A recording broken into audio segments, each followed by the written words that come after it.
الأنبياء والمرسلين نبينا محمد وعلى آله وصحبه أجمعين أما بعد.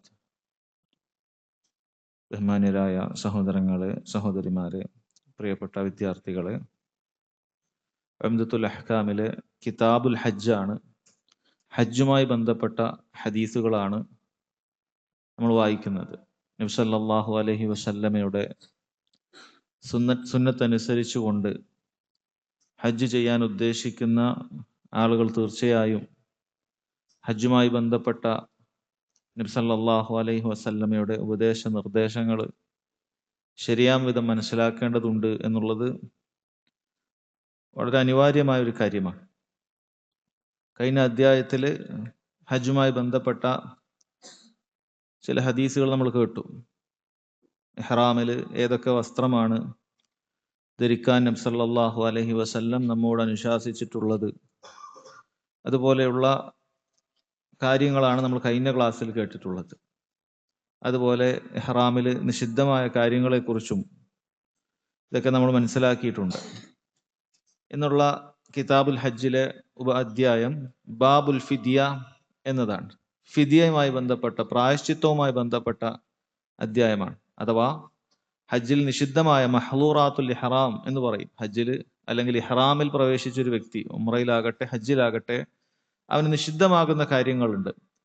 അതെങ്ങാനും അവൻ ചെയ്തു പോയാൽ അതിന്റെ പ്രായശ്ചിത്തം എന്താണ് എന്നറിയിക്കുന്ന അധ്യായം എന്നാണ് ബാബുൽ ഫിദിയ എന്നതുകൊണ്ട് ഉദ്ദേശിക്കുന്നത്. അതിൽ അദ്ദേഹം കൊണ്ടുവന്ന ഹദീസ് عن عبد الله بن معقل رضي الله عنه قال جلست إلى كعب بن أجرة فسألته عن الفدية فقال نزلت في خاصة وهي لكم عامة حملت إلى رسول الله صلى الله عليه وسلم والقمل يتناثر على وجهي فقال ما كنت أرى الوجع بلغ بك ما أرى أو ما كنت أرى الجهد بلغ بك ما أرى أتجد شاة فقلت لا فقال صم 3 أيام أو أطعم 6 مساكين لكل مسكين نصف ساعة وفي رواية فأمره رسول الله صلى الله عليه وسلم أن يطعم فرقا بين 6 أو يهدي شاة أو يصوم 3 أيام. ഈ ഹദീസിൽ അബ്ദുല്ലാഹ് ബിൻ മഅഖൽ റളിയല്ലാഹു അൻഹു അദ്ദേഹം പറയാണ്, ജലസ്തു ഇല കഅബ് ബിൻ ഉജ്റ, ഞാൻ ഒരിക്കൽ കഅബ് ബിൻ ഉജ്റ എന്ന് പറയുന്ന ഒരു സഹാബിയുടെ അടുക്കൽ ഇരുന്നു. ഫസഅൽതു അനിൽ ഫിദിയ, അങ്ങനെ അദ്ദേഹത്തോട് ഞാൻ ഫിദിയയുമായി ബന്ധപ്പെട്ട, പ്രായശ്ചിത്തവുമായി ബന്ധപ്പെട്ട ഒരു കാര്യം ചോദിച്ചറിഞ്ഞു. ഫഖാൽ, അദ്ദേഹം അതിന്റെ വിധി പറയുന്നതിന് മുമ്പ് പറഞ്ഞു, നസലത് ഫിയ ഖാസ, ഇതുമായി ബന്ധപ്പെട്ട ഖുർആനിലെ ആയത്ത് അത് എനിക്ക് ഇറങ്ങിയിട്ടുള്ളതാണ്, അത് എന്റെ വിഷയത്തിൽ ഇറങ്ങിയിട്ടുള്ളതാണ്. എന്നാൽ വഹിയ ലക്കും ആമ്മ, അതിന്റെ നിയമം നിങ്ങൾക്ക് എല്ലാവർക്കുമാണ്. ഖുർആനിലെ ചില കാര്യങ്ങൾ അങ്ങനെയാണ്, അതിനൊരു സബബു നുസുൽ ഉണ്ടാകും, ആയത്തിറങ്ങാനുള്ള പശ്ചാത്തലം ഉണ്ടാകും, അവതരണ പശ്ചാത്തലം എന്നറിയപ്പെടുന്ന കാര്യമുണ്ടാകും. അങ്ങനെ ഖുർആനിൽ ഒന്ന് ഇറങ്ങിക്കഴിഞ്ഞാൽ അതിന്റെ അർത്ഥം ആ വ്യക്തിക്ക് മാത്രം ബാധകമാകുക എന്നുള്ളതല്ല, മറിച്ച് അതെല്ലാവർക്കും ബാധകമാണ്. ഇത് നബി സല്ലല്ലാഹു അലൈഹി വസല്ലമയുടെ വിഷയത്തിലാണെങ്കിൽ പോലും പണ്ഡിതന്മാർ പറഞ്ഞിരിക്കുന്നത് അത് നബി സല്ലല്ലാഹു അലൈഹി വസല്ലമക്ക് മാത്രമാണ് എന്ന് അറിയിക്കുന്ന സൂചനകൾ അതിലുണ്ടെങ്കിൽ മാത്രമേ അത് അങ്ങനെ ആവുന്നുള്ളൂ. അല്ലാത്തിടത്തോളം കാലം അല്ലാഹു സുബ്ഹാനഹു വ തആല ഖുർആനിൽ പറയുന്ന നിയമങ്ങൾ മുഴുവൻ മുസ്ലിമീങ്ങൾക്കും അത് ബാധകമായ കാര്യമാണ്. അപ്പൊ ആ ഒരു അടിസ്ഥാനം അദ്ദേഹം പറയാണ്, നസലത് ഫിയ ഖാസ്സ വഹിയ ലക്കും ആമ്മ, ഈ ആയത്ത് എന്റെ വിഷയത്തിൽ ഇറങ്ങിയതാണ്, എന്നാൽ നിങ്ങൾക്ക് എല്ലാവർക്കും അത് ബാധകമാണ്. ഏതാണ് അത് ആയത്ത്? സൂറത്തുൽ ബഖറയിൽ അല്ലാഹു തആല പറഞ്ഞു, വലാ തഹ്ലിഖു റൂസക്കും ഹത്താ യബ്ലുഗൽ ഹദിയു മഹില്ലഹ്, ഹദി നമ്മൾ അറക്കാനുള്ള ആ അത് അതിന്റെ സ്ഥാനത്തെത്തുന്നത് വരെ നിങ്ങൾ നിങ്ങളുടെ തലമുണ്ടനം ചെയ്യരുത് എന്ന് അല്ലാഹു തആല വിരോധിക്കുകയാണ്. എന്നിട്ട് പറഞ്ഞു, ഫമൻ കാന മിൻകും മരീദൻ ഔ ബിഹി അദം മിർ റഅസി, നിങ്ങളിൽ ആർക്കെങ്കിലും രോഗം ബാധിക്കുകയോ അല്ലെങ്കിൽ തലയിൽ വല്ല ഉപദ്രവം ഉണ്ടാകുകയോ ചെയ്താൽ, ഇത് ഇദ്ദേഹത്തിന്റെ വിഷയമാണ്, ഇദ്ദേഹം ഇതുമായി ബന്ധപ്പെട്ട് നബി സല്ലല്ലാഹു അലൈഹി വസല്ലമയുടെ അടുക്കലേക്ക് വരികയാണ്. ഈ ഹദീസിൽ ഇനി പറയുന്ന നമ്മൾ കേട്ടതുപോലെ അദ്ദേഹം പറയുന്നുണ്ട്, അദ്ദേഹത്തിന്റെ തലയിൽ പേന് വർദ്ധിച്ചു, തലയിൽ ചില വ്രണങ്ങളും മറ്റുമൊക്കെ രൂപപ്പെട്ടു, പേനുകൾ ധാരാളമായി വർദ്ധിച്ചു, ആ പേനുകൾ മുഖത്തേക്ക് വരുന്ന രൂപത്തിലേക്ക് അത് വർദ്ധിച്ചിരിക്കുകയാണ്. അപ്പോൾ നബി സല്ലല്ലാഹു അലൈഹി വസല്ലമയുടെ അടുക്കലേക്ക് അദ്ദേഹം വന്ന് ചോദിക്കുകയാണ്. അപ്പോഴാണ് അവിടുന്ന് പറഞ്ഞത്, മാ കുന്തു ഉറൽ വജഅ ബലഗ ബിക മാ അറ, ഇതാ നിന്റെ വേദനയും പ്രയാസമൊക്കെ ഇത്രയൊക്കെ എത്തിയിട്ടുണ്ട്. അത്തജിദു ഷാത്തൻ, നിന്റെ അടുത്ത് ആടുണ്ടോ എന്ന് നബി സല്ലല്ലാഹു അലൈഹി വസല്ലം അതിന് പ്രായശ്ചിത്തമുണ്ടോ എന്ന് ചോദിക്കുകയാണ്. അപ്പൊ അദ്ദേഹത്തിന്റെ അടുത്ത് ഇല്ല എന്ന് പറഞ്ഞു. അപ്പോഴാണ് ഈ ആയത്തിൽ വന്നതുപോലെ അല്ലാഹു സുബ്ഹാനഹു വ തആല പറഞ്ഞു, ഔ ബിഹി അദം മിൻ റഅസിഹി ഫഫിദിയത്തുൻ മിൻ സിയാമിൻ ഔ സദഖത്തിൻ ഔ നുസുക്. മൂന്ന് കാര്യങ്ങളാണ് തലമുണ്ടനം ചെയ്യുന്ന ഒരാൾ അതിലേതെങ്കിലും ഒരു കാര്യമാണ് തിരഞ്ഞെടുക്കേണ്ടത്. ഒന്നുകിൽ അയാൾ എന്ത് ചെയ്യണം, അയാൾ നുസുക്കിനെ ബലിയറുക്കേണ്ടതുണ്ട്, അല്ലെങ്കിൽ സാധുക്കൾക്ക് സ്വതക്ക കൊടുക്കേണ്ടതുണ്ട്, അതല്ലെങ്കിൽ നോമ്പനുഷ്ഠിക്കേണ്ടതുണ്ട് എന്നാണ് പറഞ്ഞിട്ടുള്ളത്.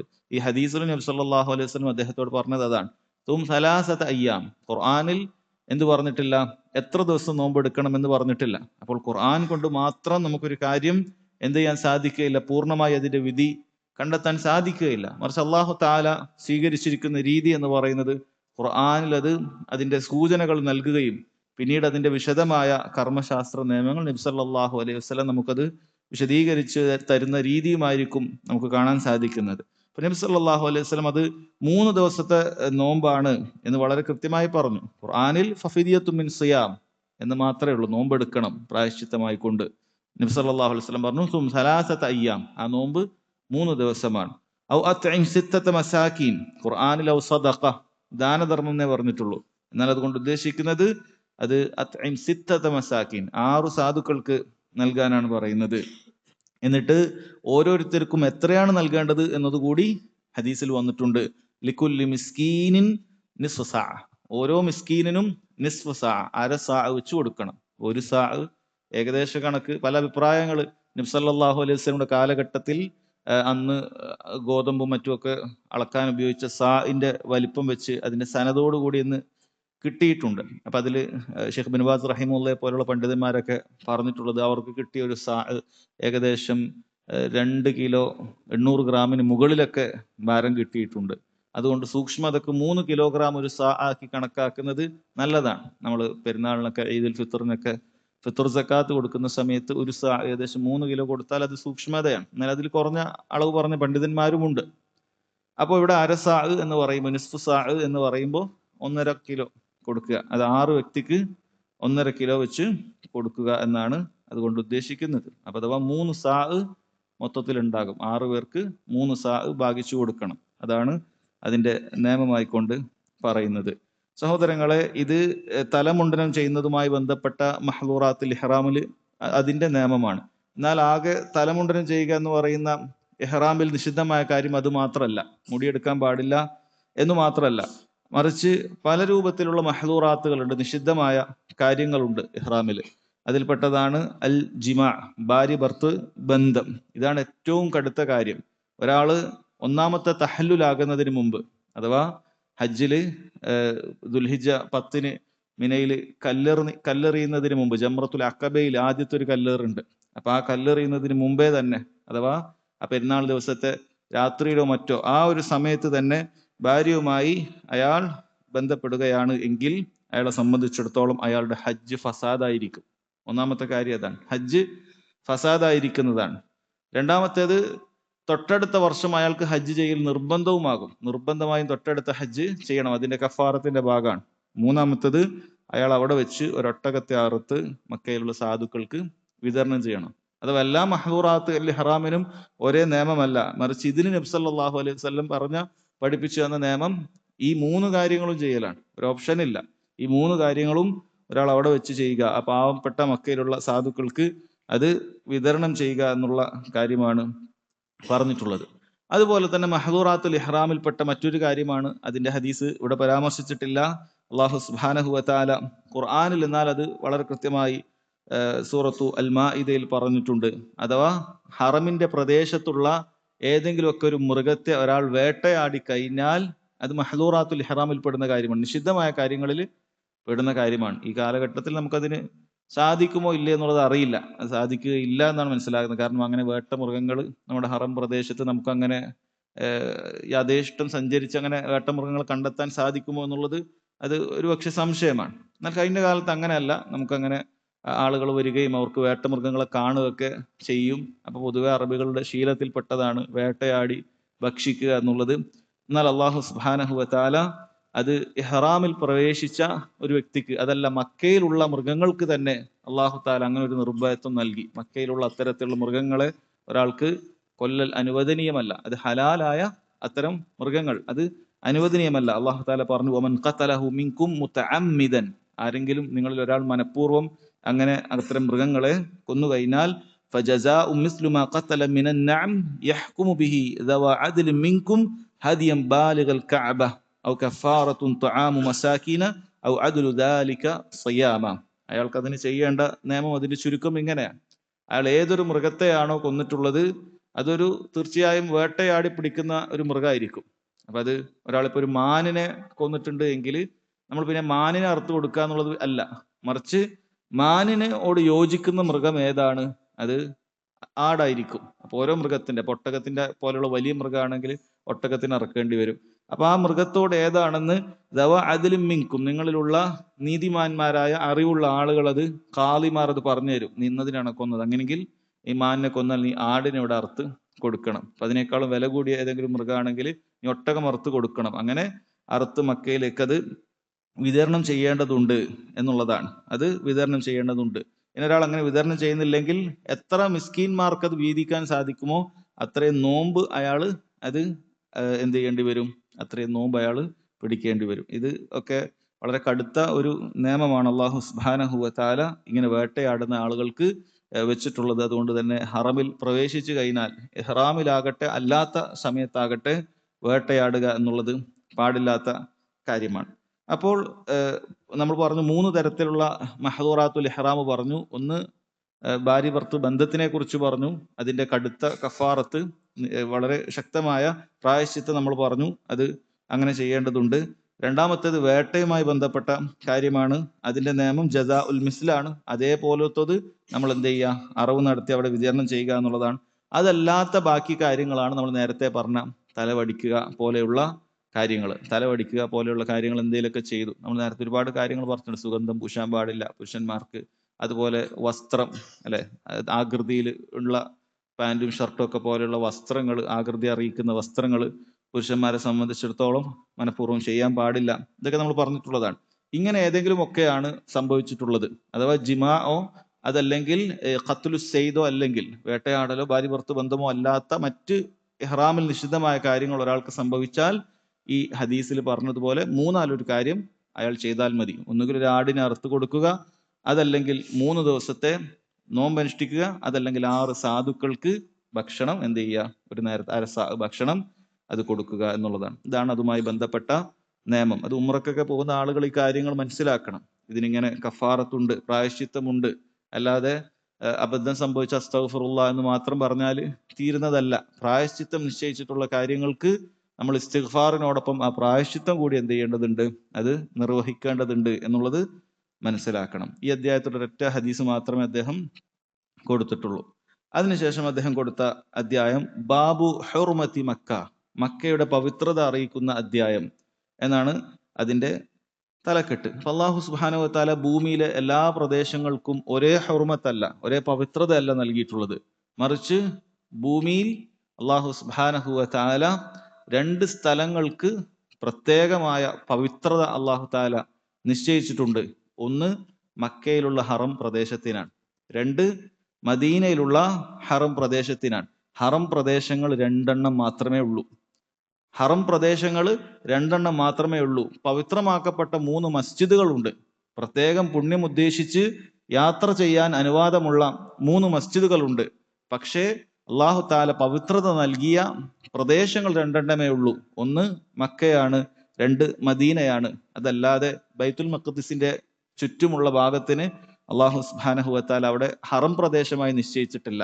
അഥവാ ഈ പറയുന്ന ഹറമിൽ പാലിക്കേണ്ടതായ നിയമങ്ങൾ, ഹറമിൽ വിലക്കപ്പെട്ടിട്ടുള്ള കാര്യങ്ങൾ അവിടെ ഇല്ല എന്ന് അർത്ഥം. ഇതില് ഹദീസ് കാണാൻ സാധിക്കും. عن أبي شريح خويلد بن عمرو الخزاعي العدوي رضي الله عنه. ഈ അദ്ദേഹം മഹാനായ ഒരു സഹാബിയാണ്. അബൂ ഷുറൈഹ് ഖുവൈലിദ് ബിൻ അംർ എന്ന് പറയുന്ന ഖുസായി ഗോത്രക്കാരനായ സഹാബിയാണ്. അദ്ദേഹം പറയുന്നു, അന്നഹു ഖാല ലി Amr bin Saeed bin al As. Amr bin Saeed bin al As എന്ന് പറയുന്നത് ഒരു ക്രൂരനായ ഭരണാധികാരിയായിരുന്നു. ക്രൂരനായ ഒരു ഭരണാധികാരിയായിരുന്നു എന്നാണ് അദ്ദേഹത്തെ കുറിച്ച് പറയപ്പെട്ടിട്ടുള്ളത്. ബനു ഉമയ്യ ഭരണാധികാരികളുടെ കൂട്ടത്തിൽപ്പെട്ട ഒരു ക്രൂരനായ ഭരണാധികാരിയായിരുന്നു.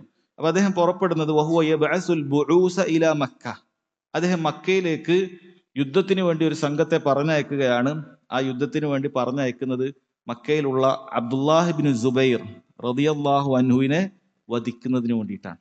സ്വഹാബിയായ അബ്ദുല്ലാഹിബ്നു സുബൈറിനോടുള്ള വെറുപ്പ് കാരണത്താൽ അദ്ദേഹത്തെ വധിക്കുന്നതിന് വേണ്ടിയിട്ടാണ് ഈ ക്രൂരനായ ഭരണാധികാരി ഒരു യുദ്ധസംഘത്തെ മക്കയിലേക്ക് പറഞ്ഞയക്കുന്നത്. അതുമായി ബന്ധപ്പെട്ടതാണ് ഈ ഹദീസിന്റെ പശ്ചാത്തലം. അപ്പോൾ ഈ സഹാബി അബൂ ശുറൈഹ് റളിയല്ലാഹു അൻഹു അദ്ദേഹം അമീറിനോട് ചോദിക്കുകയാണ്, ഇദൻ ലി അയ്യുഹൽ അമീർ അൻ ഉഹദ്ദിസക ഖൗലൻ ഖാമ ബിഹി റസൂലുള്ളാഹി സ്വല്ലല്ലാഹു അലൈഹി വസല്ലം അൽ ഗദ് മിൻ യൗമിൽ ഫത്ഹ്. അല്ലയോ അമീർ, താങ്കൾ എനിക്ക് അനുവാദം നൽകണം. അപ്പൊ അമീറിനോട് സംസാരിക്കേണ്ടത് എങ്ങനെയാണ് എന്നുള്ള മര്യാദ ഇതുണ്ട്. സ്വഹാബി ഒരു ക്രൂരനായ, അതായത് മറ്റൊരു സ്വഹാബിയെ കൊല്ലാൻ വേണ്ടി പുറപ്പെടുന്ന, ഹറമിലെ പവിത്രത കളങ്കപ്പെടുത്താൻ വേണ്ടി പുറപ്പെടുന്ന ഒരു ഭരണാധികാരി, ക്രൂരനായ ഭരണാധികാരി, ആ ഭരണാധികാരിയോട് സ്വഹാബി നേർക്ക് നേരെ പോയി സംസാരിക്കുകയാണ്. അത് അനുവദനീയമാണ്. ഭരണാധികാരിയുടെ മുന്നിൽ പോയി സംസാരിക്കുക എന്നുള്ളത് അനുവദനീയമാണ്. ചില ആളുകൾ ഇത്തരത്തിലുള്ള ചില സന്ദർഭങ്ങൾ അടർത്തിയെടുത്തുകൊണ്ട് ഭരണാധികാരിയെ സ്വഹാബി വിമർശിച്ചിട്ടുണ്ട്. ഒരിക്കലും കിട്ടുകയില്ല. ഭരണാധികാരിയെ സ്വഹാബികൾ അവരുടെ അസാന്നിധ്യത്തിൽ മെമ്പറുകളിൽ വെച്ചോ അല്ലെങ്കിൽ അവർ എഴുത്തുകളിലായോ വിമർശിച്ചത് എവിടെയും കാണാൻ സാധിക്കുകയില്ല. എന്നാൽ കാണാൻ സാധിക്കുന്നത് സ്വഹാബിമാർ ചില സമയത്ത് ഭരണാധികാരിയുടെ മുന്നിൽ പോയി നിന്നുകൊണ്ട് അവരോട് നേർക്ക് നേരെ ചില വിമർശനങ്ങൾ നടത്തിയത് നമുക്ക് ഹദീസുകളിൽ കാണാൻ സാധിക്കുന്നത്. നേർക്ക് നേരെ നൽകുന്ന നസീഹത്താണ്. ഇവിടെ അദ്ദേഹം ഉപയോഗിക്കുന്ന ഭാഷ നമുക്ക് കാണാം. ഇദൻ ലി അയ്യുഹൽ അമീർ, ഉമർ ഇബ്നുൽ ഖത്താബ് റളിയല്ലാഹു അൻഹുവിനോടല്ല ഈ പറയുന്നത്, മറിച്ച് ക്രൂരനായ ഒരു ഭരണാധികാരിയോട് എനിക്ക് അനുവാദം നൽകണം അമീറെ. അൻ ഉഹദ്ദിസക ഖൗലൻ ഖാമ ബിഹി റസൂലുള്ളാഹി സ്വല്ലല്ലാഹു അലൈഹി വസല്ലം അൽ ഗദ മിൻ യൗമിൽ ഫത്ഹ്. നബി സല്ലല്ലാഹു അലൈഹി വസല്ലം മക്കം ഫത്ഹിന്റെ പിറ്റേ ദിവസം എഴുന്നേറ്റ് സംസാരിച്ച ചില കാര്യങ്ങളുണ്ട്. അത് താങ്കളെ അറിയിക്കുന്നതിന് വേണ്ടി താങ്കൾ എനിക്ക് ഇതിന് നൽകണം, പെർമിഷൻ നൽകണം എന്നാണ് ഈ സ്വഹാബി ചോദിക്കുന്നത്. എന്നിട്ട് ആ സ്വഹാബി ആ കേട്ട കാര്യത്തെക്കുറിച്ച് പറയുകയാണ്, ഫസമിഅ്തുഹു ഉദ്നാഹി, എന്റെ രണ്ട് ചെവികളും അത് കേട്ടിട്ടുണ്ട്, വഅആഹു ഖൽബി, എന്റെ ഹൃദയം അത് മനഃപ്പാടമാക്കിയിട്ടുണ്ട്, വഅബ്സർതുഹു ഐനാ ഹീന തകല്ലമ ബിഹി, നബി സല്ലല്ലാഹു അലൈഹി വസല്ലം പറയുന്ന സമയത്ത് എന്റെ രണ്ട് കണ്ണുകളും അത് കണ്ടിട്ടുണ്ട്. സ്വഹാബികൾ ചില റിവായത്തുകൾ, ചില ഹദീസുകളൊക്കെ വളരെ ഗൗരവപൂർവ്വം പറയുന്ന സമയത്ത് ആ ഹദീസിന്റെ സിഖത്ത്, അതിന്റെ സ്വീകാര്യത ഒന്നുകൂടി ഉറപ്പുവരുത്തുന്നതിന് വേണ്ടി ഇത്തരം ചില പരാമർശങ്ങൾ പറയാറുണ്ട്. അഥവാ ഞാൻ എൻ്റെ കൽബിൽ മനഃപ്പാടമാക്കിയ വാക്കുകളാണത്, എൻ്റെ ഇരു കണ്ണുകൾ കൊണ്ട് കണ്ട കാഴ്ചയാണത്, എൻ്റെ ഇരു ചെവികൾ കേട്ട കാര്യമാണത്, നബി സല്ലല്ലാഹു അലൈഹി വസല്ലം ഈ പറയാൻ പോകുന്ന കാര്യം. കാരണം ഇദ്ദേഹം അമീർ ഒരു വലിയൊരു ക്രൂരകൃത്യം ചെയ്യാൻ പോവുകയാണ്. മക്കയിലുള്ള അബ്ദുല്ലാഹിബ്നു സുബൈർ റളിയല്ലാഹു അൻഹുമയെ കൊല്ലുന്നതിന് വേണ്ടി പുറപ്പെടുകയാണ്. അപ്പൊ ആ സമയത്ത് അദ്ദേഹത്തെ തടയുന്നതിന് വേണ്ടി നൽകുന്ന ഉപദേശമാണ്, നബി സല്ലല്ലാഹു അലൈഹി വസല്ലം ഇങ്ങനെ ഒരു ഹദീസ് കേട്ടിട്ടുണ്ട്, നിങ്ങൾ അത് കേട്ടിട്ടുണ്ടാവുകയില്ല എന്ന് പറഞ്ഞ് ഉപദേശം കൊടുക്കുകയാണ്. എന്നിട്ട് അദ്ദേഹം പറഞ്ഞു, അന്നഹു ഹമിദല്ലാഹു വ അസ്ന അലൈഹി, അള്ളാഹുവിന്റെ റസൂൽ സല്ലല്ലാഹു അലൈഹി വസല്ലം മക്കം ഫത്ഹിന്റെ പിറ്റേ ദിവസം അൽഹംദുലില്ലാ, അതുപോലെ തന്നെ അള്ളാഹു സുബ്ഹാനഹു വ തആലയെ പുകഴ്ത്തുന്ന വാക്കുകളൊക്കെ പറഞ്ഞു. നബി സല്ലല്ലാഹു അലൈഹി വസല്ലം എപ്പോഴുള്ള ഖുത്ബ പോലെ ഇന്നൽ ഹംദലില്ലാ നഹ്മദുഹു വ നസ്തഈനുഹു എന്ന രൂപത്തിൽ നബി സല്ലല്ലാഹു അലൈഹി വസല്ലം ഖുത്ബത്തുൽ ഹാജ നടത്തിയിട്ടായിരുന്നു പ്രസംഗങ്ങൾ ആരംഭിച്ചത് എന്ന് കാണാം. അപ്പോൾ അങ്ങനെ നബി സല്ലല്ലാഹു അലൈഹി വസല്ലം ആരംഭിച്ചു.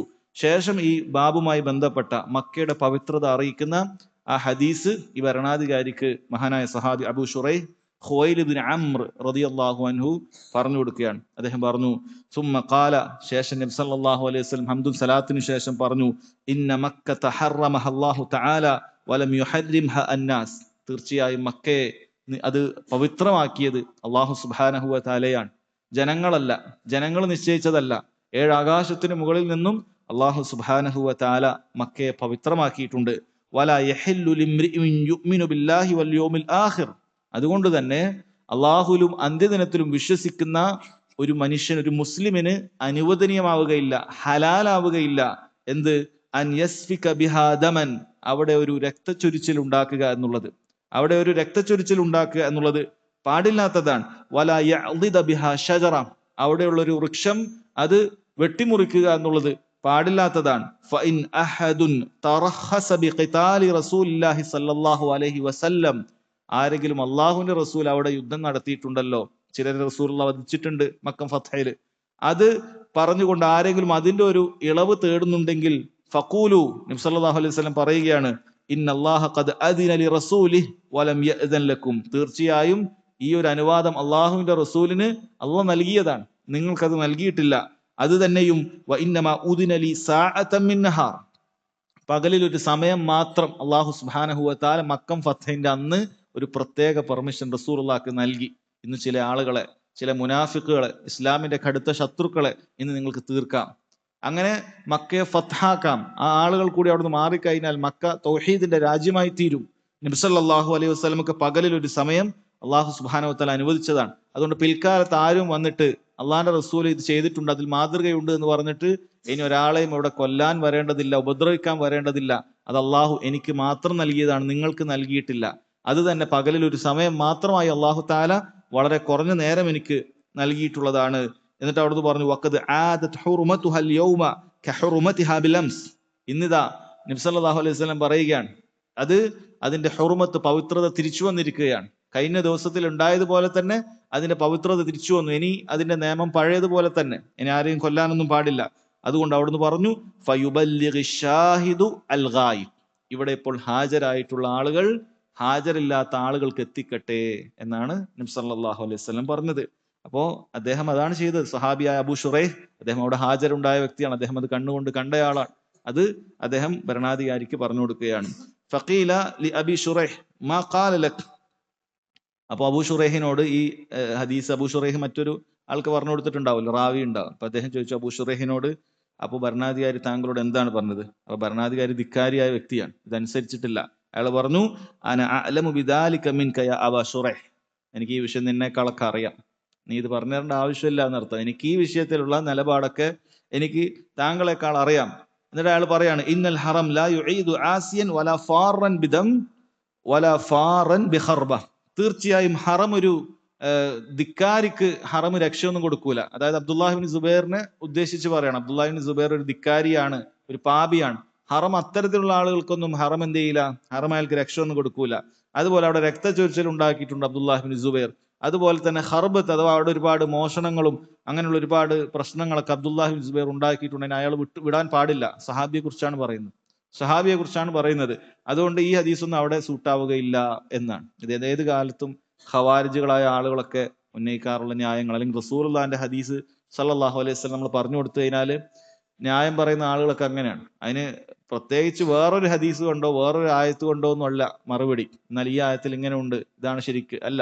അവർ അതങ്ങനല്ല, അതിങ്ങനല്ല, അവരുടെ യുക്തി പറയുകയാണ്. ഹറം അങ്ങനെയല്ല, നബി സല്ലല്ലാഹു അലൈഹി വസല്ലം നിരുപാധികമായിട്ടാണ് പറഞ്ഞത് അവിടെ അങ്ങനെ ഒന്നും ചെയ്യാൻ പാടില്ല എന്നുള്ളത്. സഹോദരങ്ങളെ, ആ മക്കയുടെ ഹുർമത്തുമായി ബന്ധപ്പെട്ട് നബി സല്ലല്ലാഹു അലൈഹി വസല്ലം മക്കം ഫത്ഹിൽ പറഞ്ഞ കാര്യം എന്താണ്? അല്ലാഹു തആല ആ ഹറമിനെ 7 ആകാശത്തിന് മുകളിൽ വെച്ചുകൊണ്ട് എന്ത് ചെയ്തു? അത് പവിത്രമാക്കി. ഇന്ന മക്കത ഹറമഹ അല്ലാഹു തആല വലം യുഹരിമഹ അന്നാസ്, തീർച്ചയായും അല്ലാഹു ആണ് എന്ത് ചെയ്തിട്ടുള്ളത്? ഈ മക്കയെ പവിത്രമാക്കിയിട്ടുള്ളത്, ജനങ്ങളല്ല, അല്ലാഹു സുബ്ഹാനഹു വ തആലയാണ്. അതുകൊണ്ട് ഒന്നാമത്തെ കാര്യമായി പറഞ്ഞത് വലാ യുസ്ഫഖ് ബിഹാ ദമുൻ, അവിടെ ഒരു രക്തച്ചൊരിച്ചിൽ ഉണ്ടാകാൻ പാടില്ല.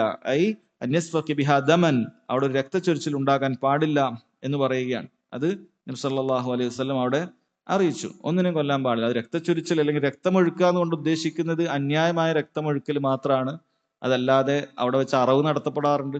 അറവ് അനുവദനീയമാണ്, മക്കക്കാർക്ക് അറക്കാം, കോഴി അറക്കാം, ആടിനെ അറക്കാം, ഒട്ടകത്തെ അറക്കാം, ഇതൊക്കെ അനുവദനീയമാണ്. അതല്ല ഇവിടെ പറഞ്ഞിട്ടുള്ളത്, അത് പ്രത്യേകം മനസ്സിലാക്കുക. അതല്ലാതെ ഒരു മനുഷ്യനെ കൊല്ലുക, അല്ലെങ്കിൽ ഒരു മൃഗത്തെ ആണെങ്കിലും ശരി, അത് അന്യായമാണ്. അവർ രക്തം ചൊരിച്ചിൽ ഉണ്ടാക്കുക, രക്തം അവിടെ ചീന്തുക എന്നുള്ളത് പാടില്ലാത്ത കാര്യമാണ്. വലാ യുഅ്ളദു ബിഹാ ഷജറ, രണ്ടാമതായി പറഞ്ഞത് മരം മുറിക്കാൻ പാടില്ല എന്നാണ്. എന്നാൽ അവിടെ പണ്ഡിതന്മാർ പറഞ്ഞു, ഒരു മനുഷ്യൻ നട്ടമരായക്ക് മുറിക്കാം. അല്ലാഹു സുബ്ഹാനഹു വ തആല എന്ത് ചെയ്യും? മരങ്ങളെ അവൻ തന്നെ നേർക്ക് നേരെ മുളപ്പിക്കുന്ന മരങ്ങളുണ്ട്, മനുഷ്യന്മാരാരും നടാറില്ല. കാടുകളിൽ മറ്റുമൊക്കെ അത് തന്നെ അങ്ങനെ മുളച്ചു വരും. അങ്ങനെ ഹറമിൽ എന്തെങ്കിലുമൊക്കെ മരം ഉണ്ടായിട്ടുണ്ടെങ്കിൽ അത് ആർക്കും മുറിക്കാൻ പാടില്ല, അതാർക്കും മുറിക്കാൻ പാടില്ല. എന്നാൽ ഒരു മനുഷ്യൻ മക്കയിലുള്ള ഹറം പ്രദേശത്ത് താമസിക്കുന്ന ഒരു വ്യക്തി, അയാൾ വീട്ടിൽ എന്തെങ്കിലുമൊക്കെ ഒരു മരം നട്ടു, ഒരു പച്ചക്കറി നട്ടു, അയാൾക്കത് മുറിക്കാവുന്നതാണ്, കുഴപ്പമില്ല. അതുപോലെ അയാൾ മറ്റെന്തെങ്കിലുമൊക്കെ ഒരു മരം നട്ടു, അത് വലുതായി, അയാൾക്കത് മുറിക്കാവുന്നതാണ്. ഒരു വ്യക്തി നട്ട കാര്യം അയാൾക്ക് മുറിക്കാം, അതാണ് അതിന്റെ നിയമം. എന്നാൽ അതല്ലാത്ത പ്രദേശങ്ങളിൽ കിടക്കുന്ന മറ്റു മരങ്ങൾ അത് പാടില്ല. കാരണം അള്ളാഹു സുബ്ഹാനഹു വതആല അതിനും മക്കയിൽ പ്രവേശിക്കുന്ന ആ മരങ്ങൾക്ക് പോലും നിർഭയത്വം നൽകിയിരിക്കുന്നു. അവിടെയുള്ള വേട്ടമൃഗങ്ങൾക്കും അള്ളാഹു സുബ്ഹാനഹു വതആല നിർഭയത്വം നൽകിയിരിക്കുന്നു എന്നാണ്. പിന്നീട് നബി സല്ലല്ലാഹു അലൈഹി വസല്ലം തന്നെ പറയാണ്, ഫഇൻ അഹദുൻ തറഖസ ബിഖിതാലി റസൂലില്ലാഹ് സല്ലല്ലാഹു അലൈഹി വസല്ലം, ആരെങ്കിലും അള്ളാഹിന്റെ റസൂലിന്റെ യുദ്ധം അതിനെ തെളിവാക്കിക്കൊണ്ട് അതിനെ റുഖ്സയായി കണ്ടുകൊണ്ട് ആരെങ്കിലും യുദ്ധം അനുവദനീയമാണെന്ന് വിചാരിക്കുന്നുണ്ടെങ്കിൽ ഫഖൂലു, അവരോട് നിങ്ങൾ പറയണം, ഇന്നല്ലാഹ ഖദ് അദിന ലി റസൂലിഹി വലം യഅ്ദൻ ലക്കും, അത് അള്ളാഹുവിന്റെ റസൂലിന് അള്ളാഹു അനുവദിച്ചതാണ്, നിങ്ങൾക്കാർക്കും അനുവദിച്ചിട്ടില്ല എന്നാണ്. അത് നബി സല്ലല്ലാഹു അലൈഹി വസല്ലം പ്രത്യേകം അവിടെ എടുത്തു പറഞ്ഞു. എന്നിട്ട് പറഞ്ഞു, വഖദ് ആദത് ഹുർമതുഹൽ യൗമ കഹുർമതിഹാ ബിൽ അംസ്, കഴിഞ്ഞ ദിവസത്തെ അതേ പവിത്രത തന്നെ ഇപ്പോൾ അത് തിരിച്ചു വന്നിട്ടുണ്ട്. അതായത് അള്ളാഹു സുബ്ഹാനഹു വതആല പകലിൽ ഒരു സമയം മാത്രമേ അനുവദിച്ചിട്ടുള്ളൂ. ഈ സമയം എത്രയാണ്? പണ്ഡിതന്മാർ പറഞ്ഞു, അത് സൂര്യോദയം മുതൽ അസ്ർ വരെയുള്ള സമയമാണ്. മക്കം ഫത്ഹിന് വേണ്ടി നബി സല്ലല്ലാഹു അലൈഹി വസല്ലം മക്കയിൽ ഉണ്ടായിരുന്ന ചില ആളുകളെ വധിക്കുവാൻ വേണ്ടി കൽപ്പിച്ചിരുന്നു. അത് ആ ഒരു സമയത്താണ്. അപ്പൊ അത് അള്ളാഹു തആല മക്കം ഫത്ഹിന് വേണ്ടി പ്രത്യേകം അളവ് നൽകിയതാണ് എന്ന് പറയാണ്. അപ്പോൾ ഇത് കേട്ടപ്പോഴും ഈ വ്യക്തി സ്വീകരിക്കുന്നില്ല, ഈ ഭരണാധികാരി ഇത് സ്വീകരിക്കുന്നില്ല. മറിച്ച് അയാൾ അബ്ദുല്ലാഹ് ഇബ്നു സുബൈറിനെ അപ്പോഴും കുറ്റം പറഞ്ഞുകൊണ്ടിരിക്കുകയാണ്. ഇന്നൽ ഹറം ലാ യുഈദു ആസിയൻ വലാ ഫാറൻ ബിദം വലാ ഫാറൻ ബിഖർബ, തീർച്ചയായും ഹറം എന്ന് പറയുന്നത് ഒരു ധിക്കാരിയായ അബ്ദുല്ലാഹ് ഇബ്നു സുബൈർ റളിയല്ലാഹു അൻഹു ഉദ്ദേശിച്ച് പറയാണ്, ആ ധിക്കാരിക്ക് ഹറമിന്റെ രക്ഷയൊന്നും കിട്ടൂല, അയാൾ രക്തച്ചൊരിച്ചിൽ ഉണ്ടാക്കിയിട്ടുണ്ട്, അതുപോലെ വഞ്ചനയും അതുപോലെ മറ്റു പല കാര്യങ്ങളൊക്കെ അയാൾ ചെയ്തിട്ടുണ്ട് എന്ന് പറഞ്ഞിട്ട് അങ്ങനെ ഒരു ബാത്തിലായ വർത്താനാണ് അയാൾ പറഞ്ഞിട്ടുള്ളത് എന്നാണ്. അപ്പോൾ സഹോദരങ്ങൾ, ഇതിൽ വലിയ പാഠം അവിടെ എന്ത് ചെയ്യാൻ പാടില്ല, മരം പോലും മുറിക്കാൻ പാടില്ല. അപ്പൊ പിന്നെ മനുഷ്യന്റെ കാര്യം പറയേണ്ടതില്ല, മരം മുറിക്കാൻ പാടില്ല, മനുഷ്യനെ മുറിക്കാൻ പാടില്ല. അപ്പൊ പണ്ഡിതന്മാർ ചില ചോദ്യങ്ങൾ പറയാൻ ഷെയ്ഖുൻ ഹുസൈൻ റഹിമഹുല്ലാഹ് പറയാണ്, ലൗ അന്ന ഇൻസാനൻ ഫഅല ജരീമതൻ ഖാരിജൽ ഹറം ثم ലജഅ ഇലൽ ഹറം ഫഹൽ യുആഖബു അലാ ജരീമതിഹി ഔ യുത്റക്, ഒരു മനുഷ്യൻ ഹറമിന്റെ പുറത്ത് എന്തെങ്കിലുമൊക്കെ കുറ്റകൃത്യമൊക്കെ ചെയ്യും, എന്നിട്ട് ഹറമിന്റെ അകത്ത് വന്നിട്ട് എന്ത് ചെയ്യും? അയാൾ രക്ഷ പ്രാപിക്കും. കാരണം ഹറമിന്റെ അകത്ത് വെച്ചാൽ അയാളെ കൊല്ലുകയില്ലല്ലോ. അപ്പൊ അങ്ങനെയുള്ള വ്യക്തി എന്ത് ചെയ്യണം? പുറത്തു വന്നിട്ട് ചിലപ്പോ മോഷ്ടിച്ചിട്ട് ഹറമിന്റെ അകത്ത് പ്രവേശിക്കും. അപ്പോൾ കൈവെട്ടുന്ന ഖിസാസ് അവിടെ ഉണ്ടാവുകയില്ലല്ലോ എന്ന് വിചാരിച്ചിട്ട്, അല്ലെങ്കിൽ അതേപോലെ മറ്റൊരാളെ കൊന്നിട്ട് ഹറമിൽ വന്ന് അയാൾക്ക് അങ്ങനെ സംരക്ഷണം അങ്ങനെ നേടാൻ പറ്റുമോ? ഇല്ല. എന്റെ ഉത്തരം ബൽ യുആഖബു അലൽ ജരീമ, അയാൾ കുറ്റകൃത്യം ചെയ്തിട്ടുണ്ടെങ്കിൽ അതിന് ശിക്ഷ എന്തായാലും കിട്ടും. കുറ്റകൃത്യം ചെയ്താൽ അതിന് ശിക്ഷ എന്തായാലും കിട്ടും. പക്ഷെ ഇബ്നു ഹുസൈൻ റഹിമഹുല്ലാഹ് പറയുന്നു, അദ്ദേഹത്തെ ഹറമിൽ നിന്നും പുറത്തു കൊണ്ടുപോയിട്ടാണ് അങ്ങനെ പുറത്തുനിന്ന് കുറ്റം ചെയ്തയാളെ എന്ത് ചെയ്യുക? ശിക്ഷിക്കുക. അതിനുവേണ്ടി അദ്ദേഹം പറയുന്നത്, അയാളെ പൂർണ്ണമായി എന്ത് ചെയ്യും? ആളുകൾ ഹജ്ർ ചെയ്യും, അയാൾക്ക് വിൽക്കുകയോ അയാളിൽ നിന്ന് വാങ്ങുകയോ ഒന്നും ചെയ്യില്ല, അയാളെ പ്രയാസപ്പെടുത്തും. അങ്ങനെ അയാൾ അവസാന ഹറമിൽ നിന്ന് എന്തായാലും പുറത്തേക്ക് ഇറങ്ങും. അങ്ങനെ പുറത്തേക്ക് ഇറങ്ങിക്കഴിഞ്ഞാൽ അയാൾക്ക് വേണ്ട ശിക്ഷ ഹറമിന്റെ പുറത്തുനിന്ന് നൽകും. പുറത്ത് ശിക്ഷ ചെയ്ത ഒരാൾക്ക് അങ്ങനെ പുറത്തുനിന്ന് തന്നെയാണ് അതിന്റെ ശിക്ഷ നൽകുക എന്നാണ്. എന്നാൽ ഹറം പ്രദേശത്ത് നിന്നും ആരെങ്കിലും വല്ല ഹറാമുകളും ചെയ്താൽ, ഒരാൾ മോഷ്ടിച്ചാൽ, ഒരാൾ വ്യഭിചരിച്ചാൽ, അല്ലെങ്കിൽ മറ്റൊരാളെ കൊന്നു കഴിഞ്ഞാൽ അയാൾക്ക് അതിനുള്ള ശിക്ഷ ഹറമിന്റെ അകത്ത് തന്നെ ലഭിക്കും. അതായത് ഇസ്ലാമികമായ ഖിസാസ് അയാൾക്ക് അതിന്റെ അകത്ത് തന്നെ കിട്ടും. അയാൾക്ക് അതിനുള്ള പ്രതിക്രിയ അതിനകത്ത് തന്നെ കിട്ടും. അത് തീർച്ചയായും ലഭിക്കുന്നതാണ്. എന്നാൽ അതുപോലെ തന്നെയാണ് വേട്ടയാടുക എന്നുള്ളത്, അത് പാടില്ല. ഹറമിന്റെ അകത്തുള്ള മൃഗങ്ങളെ വേട്ടയാടുക എന്നുള്ളത് പാടില്ലാത്ത കാര്യമാണ്. എന്നാൽ ഒരാൾ വേട്ടമൃഗത്തെ പുറത്തു നിന്ന് കൊണ്ടുവന്നതാണെങ്കിലോ അയാൾക്ക് അതിനെ വേട്ടയാടാവുന്നതാണ്. ഒരാൾ ഹറമിന്റെ പുറത്തു നിന്നും ഒരു വേട്ടമൃഗത്തെ പിടിച്ചു കൊണ്ടുവന്നു, എന്നിട്ട് അയാൾ ഹറമിലേക്ക് അതും കൊണ്ട് പ്രവേശിച്ചാൽ അയാൾക്ക് ഹറമിൽ നിന്നും അത് കഴിക്കാവുന്നതാണ്, അറുക്കാവുന്നതാണ്, പ്രശ്നമില്ല. എന്നാൽ ഹറമിന്റെ അകത്ത് നിന്നും, ഉദാഹരണത്തിന് നമ്മൾ മസ്ജിദുൽ നബവിയിലെ മസ്ജിദുൽ ഹറമിലൊക്കെ പോയി കഴിഞ്ഞാൽ ഒരുപാട് പ്രാവുകളെ അവിടെ കാണാറുണ്ട്, അല്ലെ? പ്രാവുകളെ കാണാറുണ്ട് ചുറ്റും. ആ പ്രാവുകളെ നമുക്ക് എന്ത് ചെയ്യാൻ പാടില്ല? അതിനെ ആട്ടി അകറ്റാൻ പോലും പാടില്ല. ഹറമിലെ മൃഗത്തോട് അതിനെ ആട്ടുക എന്നുള്ളത് പോലും പാടില്ലാത്ത കാര്യമാണ്. അപ്പൊ അവിടെ വല്ല മൃഗങ്ങളും കണ്ടു കഴിഞ്ഞാൽ അതിനെ നമ്മൾ എന്ത് ചെയ്യാൻ പാടില്ല? അതിന് കൊല്ലാൻ പാടില്ല. ഇപ്പൊ നമ്മളെ കയ്യിൽ ഒരു തോക്കുണ്ടെന്ന് വിചാരിക്കാം. സാധാരണ തോക്ക് ചെറിയ മൃഗങ്ങളൊക്കെ കൊല്ലാൻ പറ്റുന്ന. അപ്പൊ അവിടെ പ്രാവുകളുണ്ട്, നമ്മൾ നല്ലൊരു പ്രാവിനെ കണ്ടു, അത് വേട്ടയാടാൻ അനുവാദമില്ല. അല്ലെങ്കിൽ ആ രൂപത്തിൽ മറ്റെന്തെങ്കിലുമൊക്കെ നമുക്ക് അനുവദനീയമായ വല്ല മൃഗങ്ങളെയും കണ്ടു, അദ്ദേഹം പറയുന്നു മുയലിനെ ഒരാൾ കാണുകയാണ്, അങ്ങനെ മുയലിനെ അയാൾക്ക് എന്ത് ചെയ്യാൻ പാടില്ല? അത് കൊല്ലുവാൻ പാടില്ല. ഹറമിലെ മൃഗം, അതാണ് നമ്മൾ പറയുന്നത്. അല്ലാതെ ഷോപ്പിനകത്തുള്ള വിൽക്കുവാൻ വേണ്ടി അറവിന് വേണ്ടി പുറത്തുനിന്ന് കൊണ്ടുവന്ന അല്ല, അതല്ല പറയുന്നത്. മറിച്ച് ഹറമിൽ വസിക്കുന്നതായ മൃഗങ്ങൾ അതിനത്രയും പവിത്രതയുണ്ട്, അതിനൊരാളും തൊടില്ല. അത് ആ രൂപത്തിൽ അതങ്ങനെ എന്ത് ചെയ്യും? അത് ജീവിക്കും. എന്നാൽ ഇവിടെ ഒരു ചോദ്യം അദ്ദേഹം പറയാണ്, നമ്മൾ വാഹനമൊക്കെ ഓടിച്ചു പോകുന്ന സമയത്ത് പെട്ടെന്ന് ഏതെങ്കിലുമൊക്കെ മൃഗങ്ങൾ വന്ന് നമ്മൾ മുന്നിൽ ചാടി അത് മരിച്ചു പോയാൽ അതിന് വല്ല കഫാറത്തുണ്ടോ എന്നാണ്. ഇല്ല, അത് നമ്മൾ മനഃപൂർവ്വം ചെയ്തതല്ല. നമ്മൾ കൊല ചെയ്തു എന്ന് പറയണമെങ്കിൽ എന്ത് ചെയ്യണം? നമ്മൾ മനഃപൂർവ്വം ഇടിച്ചു കൊന്നതാണെങ്കിൽ അതിന്റെ നിയമം നമ്മൾ കൊന്നു എന്ന് തന്നെ പറയും. ഒരു റോഡിൽ നമ്മൾ ഹറം പ്രദേശത്തുള്ള ഒരു ആടിനെ കണ്ടു, ഒരാൾ നേരെ കൊണ്ടുപോയി കാർ കൊണ്ട് ഇടിച്ചാൽ അതിനെ കൊന്നതിന് തുല്യമാണ്. എന്നാൽ അങ്ങനെയല്ല, നമ്മളൊരു വളവിലേക്ക് പോകുമ്പോഴേക്കും അവിടുന്ന് ഒരു ഒട്ടകം വന്നു ചാടി അല്ലെങ്കിൽ ഒരു ആട് വന്നു ചാടി അങ്ങനെ ആ ആട് ആ രൂപത്തിൽ മരിച്ചു പോയാൽ എന്തില്ല, തെറ്റില്ല. കാരണം അള്ളാഹു തആല പറഞ്ഞത് വമൻ ഖതല മിൻകും മുതഅമ്മിദൻ, നിങ്ങളിൽ ആരെങ്കിലും അത് മനഃപൂർവ്വം കൊന്നാലെന്നാണ്. അവനാണ് ഫജസാഉം മിസ്ലു മാ ഖതല മിനൻ നഅം എന്ന് പറഞ്ഞ അവന്റെ പരിഹാരം അള്ളാഹു സുബ്ഹാനഹു വ തആല പറയുന്നത്. അത് മനഃപൂർവ്വം കൊന്നവനാണ്, അതല്ലാത്ത ആളുകൾക്ക് ഇല്ല. അതുപോലെ തന്നെ ഹറമില് ജറാദുകൾ ഉണ്ടാകും, വെട്ടുകിളി. വെട്ടുകിളി എന്ന് പറഞ്ഞാൽ അറിയോ? വെട്ടുകിളി എന്ന് പറഞ്ഞാൽ നമ്മൾ ചെറിയ ചീവീടിനെ പോലത്തെ ഒരു സാധനമാണ്. ചില ആൾ മലയാളത്തിൽ വെട്ടുകിളി എന്ന് വിചാരിക്കും നല്ല കൊക്കിനൊക്കെ പോലത്തെ നല്ലൊരു കിളിയായിരിക്കും, അതിന് നല്ല കുറെ ഇറച്ചി കിട്ടും. അല്ല, വെട്ടുകിളി എന്ന് പറഞ്ഞു കഴിഞ്ഞാൽ ജറാദ് എന്ന് പറയുന്നത് അതങ്ങനെ പ്രത്യേകിച്ച് എന്തില്ല, അതിന് ഇറച്ചിയായിട്ട് എടുക്കാനൊന്നുമില്ല. അത് നമ്മളൊരു പാറ്റയെ പോലെ അല്ലെങ്കിൽ ആ രൂപത്തിലൊരു ചീവീടൊക്കെ കുറച്ച് വലുതായ പോലെയുള്ള ഒരു വസ്തുവാണ്. അതിന് നേരെ തന്നെ അങ്ങനെ കുക്ക് ചെയ്ത് കഴിക്കും. അത് ഇന്നും സൗദി അറേബ്യയിലൊക്കെ അതുപോലുള്ള രാജ്യങ്ങളിലൊക്കെ ഇന്നും ലഭിക്കുന്നതാണ്. അത് ഇബ്നു ഉസൈമീൻ റഹിമഹുല്ലാഹ് പറയാണ്, അത് മക്കയിലൊക്കെ ചില സമയത്ത് അത് വർദ്ധിക്കും. അപ്പൊ അങ്ങനെയുള്ള സമയത്ത് എന്ത് ചെയ്യാൻ പാടില്ല, അതിനടിച്ചു കൊല്ലാനൊന്നും പാടില്ല.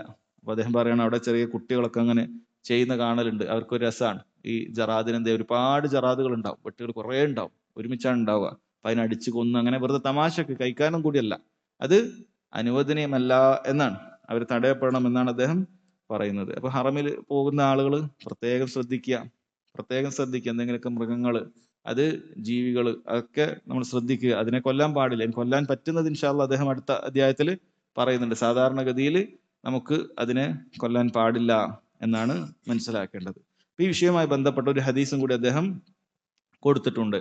അൻ അബ്ദുല്ലാഹി ബിൻ അബ്ബാസ് റളിയല്ലാഹു അൻഹുമാ ഖാൽ, അബ്ദുല്ലാഹി ബിൻ അബ്ബാസ് റളിയല്ലാഹു അൻഹുമാ പറയുന്നു, ഖാല റസൂലുള്ളാഹി സ്വല്ലല്ലാഹു അലൈഹി വസല്ലം യൗമ ഫത്ഹി മക്ക, റസൂലുള്ളാഹി സ്വല്ലല്ലാഹു അലൈഹി വസല്ലം മക്കം ഫത്ഹിന്റെ അന്ന് പറഞ്ഞു, ലാ ഹിജ്റത ബഅദൽ ഫത്ഹ് വലാകിൻ ജിഹാദുൻ വനിയ്യ. ഫത്ഹിന് ശേഷം, മക്കം ഫത്ഹിന് ശേഷം ഇനി ഹിജ്റ ഇല്ല. ഈ സഹോദരങ്ങളെ പ്രത്യേകം മനസ്സിലാക്കേണ്ടത്, മക്കം ഫത്ഹിന് ശേഷം മക്കയിലേക്ക് മക്കയിൽ നിന്നും എന്തില്ല, ഇനി ഒരാൾ ഹിജ്റ പോകേണ്ടതില്ല. എന്തുകൊണ്ട്? കാരണം മക്ക ഇസ്ലാമിക രാജ്യമായി തീർന്നു. ഇനി ആരും ഹിജ്റ ഉദ്ദേശിച്ചുകൊണ്ട് മക്കയിൽ നിന്നും പുറത്തേക്ക് ഇനി പോകേണ്ട ആവശ്യം അവർക്ക് വരുന്നില്ല. കാരണം ചില ആളുകൾ എന്ത് ചെയ്യും, ഈ ഹദീസ് ഉദ്ധരിച്ചുകൊണ്ട് എന്ത് ചെയ്യും, ഹിജ്റ എന്ന് പറയുന്ന, അതായത് ഒരാൾക്ക് കൂടുതൽ ഇസ്ലാമികമായി ജീവിക്കാൻ അതിനനുകൂലമാകുന്ന രാജ്യങ്ങളിലേക്ക് മാറി താമസിക്കുക എന്ന് പറയുന്നത് ഈ കാലഘട്ടത്തിൽ ഇല്ല എന്ന് പറഞ്ഞ് നിഷേധിക്കാറുണ്ട്. ഈ കാലഘട്ടത്തിൽ നമുക്കതിന് സാധ്യത കുറവാണ് എന്നുള്ളത് ശരിയാണ്. നമുക്ക് അങ്ങനെയുള്ള ഒരു ഓപ്ഷൻ ഇന്ന് പൊതുവെ രാജ്യങ്ങൾ അനുവദിക്കുന്നൊന്നുമില്ല. ഏതെങ്കിലും ഒരു ഇസ്ലാമിക രാജ്യം പുറത്തുനിന്ന് വരുന്ന ആളുകളെ സ്വീകരിക്കുക എന്നുള്ളത് ഇല്ല, വളരെ കുറവാണ്. പ്രത്യേകിച്ചും GCC രാജ്യങ്ങളൊന്നും അത് അങ്ങനെ അനുവദിക്കുന്നില്ല. നമുക്ക് ജോലിയോ മറ്റോ എടുത്തു പോകാമെന്നല്ലാതെ നമുക്ക് കൂടുതൽ ഇസ്ലാം അനുസരിച്ച് ജീവിക്കാൻ സാധിക്കുന്നതായ ഒരു രാജ്യത്ത് പോകുക എന്ന് പറയുന്നത് ഇന്ന് വളരെ വിരളമാണ്, സാധ്യതയില്ല. പക്ഷേ ഇസ്ലാമിന്റെ നിയമം എന്ത് ചെയ്തിട്ടില്ല, അത് ദുർബലപ്പെട്ടിട്ടില്ല. അത് ഖിയാമത്ത് നാൾ വരെ ഉണ്ട്. ഖിയാമത്ത് നാൾ വരെ ഒരു നാട്ടില് മുസ്ലിമിനെ ആളുകൾ ഉപദ്രവിക്കുകയാണ്, പ്രയാസപ്പെടുത്തുകയാണ്, അവന്റെ ദീൻ ഉയർത്തിക്കൊണ്ട് അവൻ ജീവിക്കാൻ വിടുന്നില്ല. അല്ലെ, അങ്ങനെ പല സ്ഥലങ്ങളിലും മുസ്ലിമീങ്ങൾ വളരെയധികം പ്രയാസപ്പെട്ട് പീഡിപ്പിക്കപ്പെടാറുണ്ട്, ബുദ്ധിമുട്ടിക്കപ്പെടാറുണ്ട്.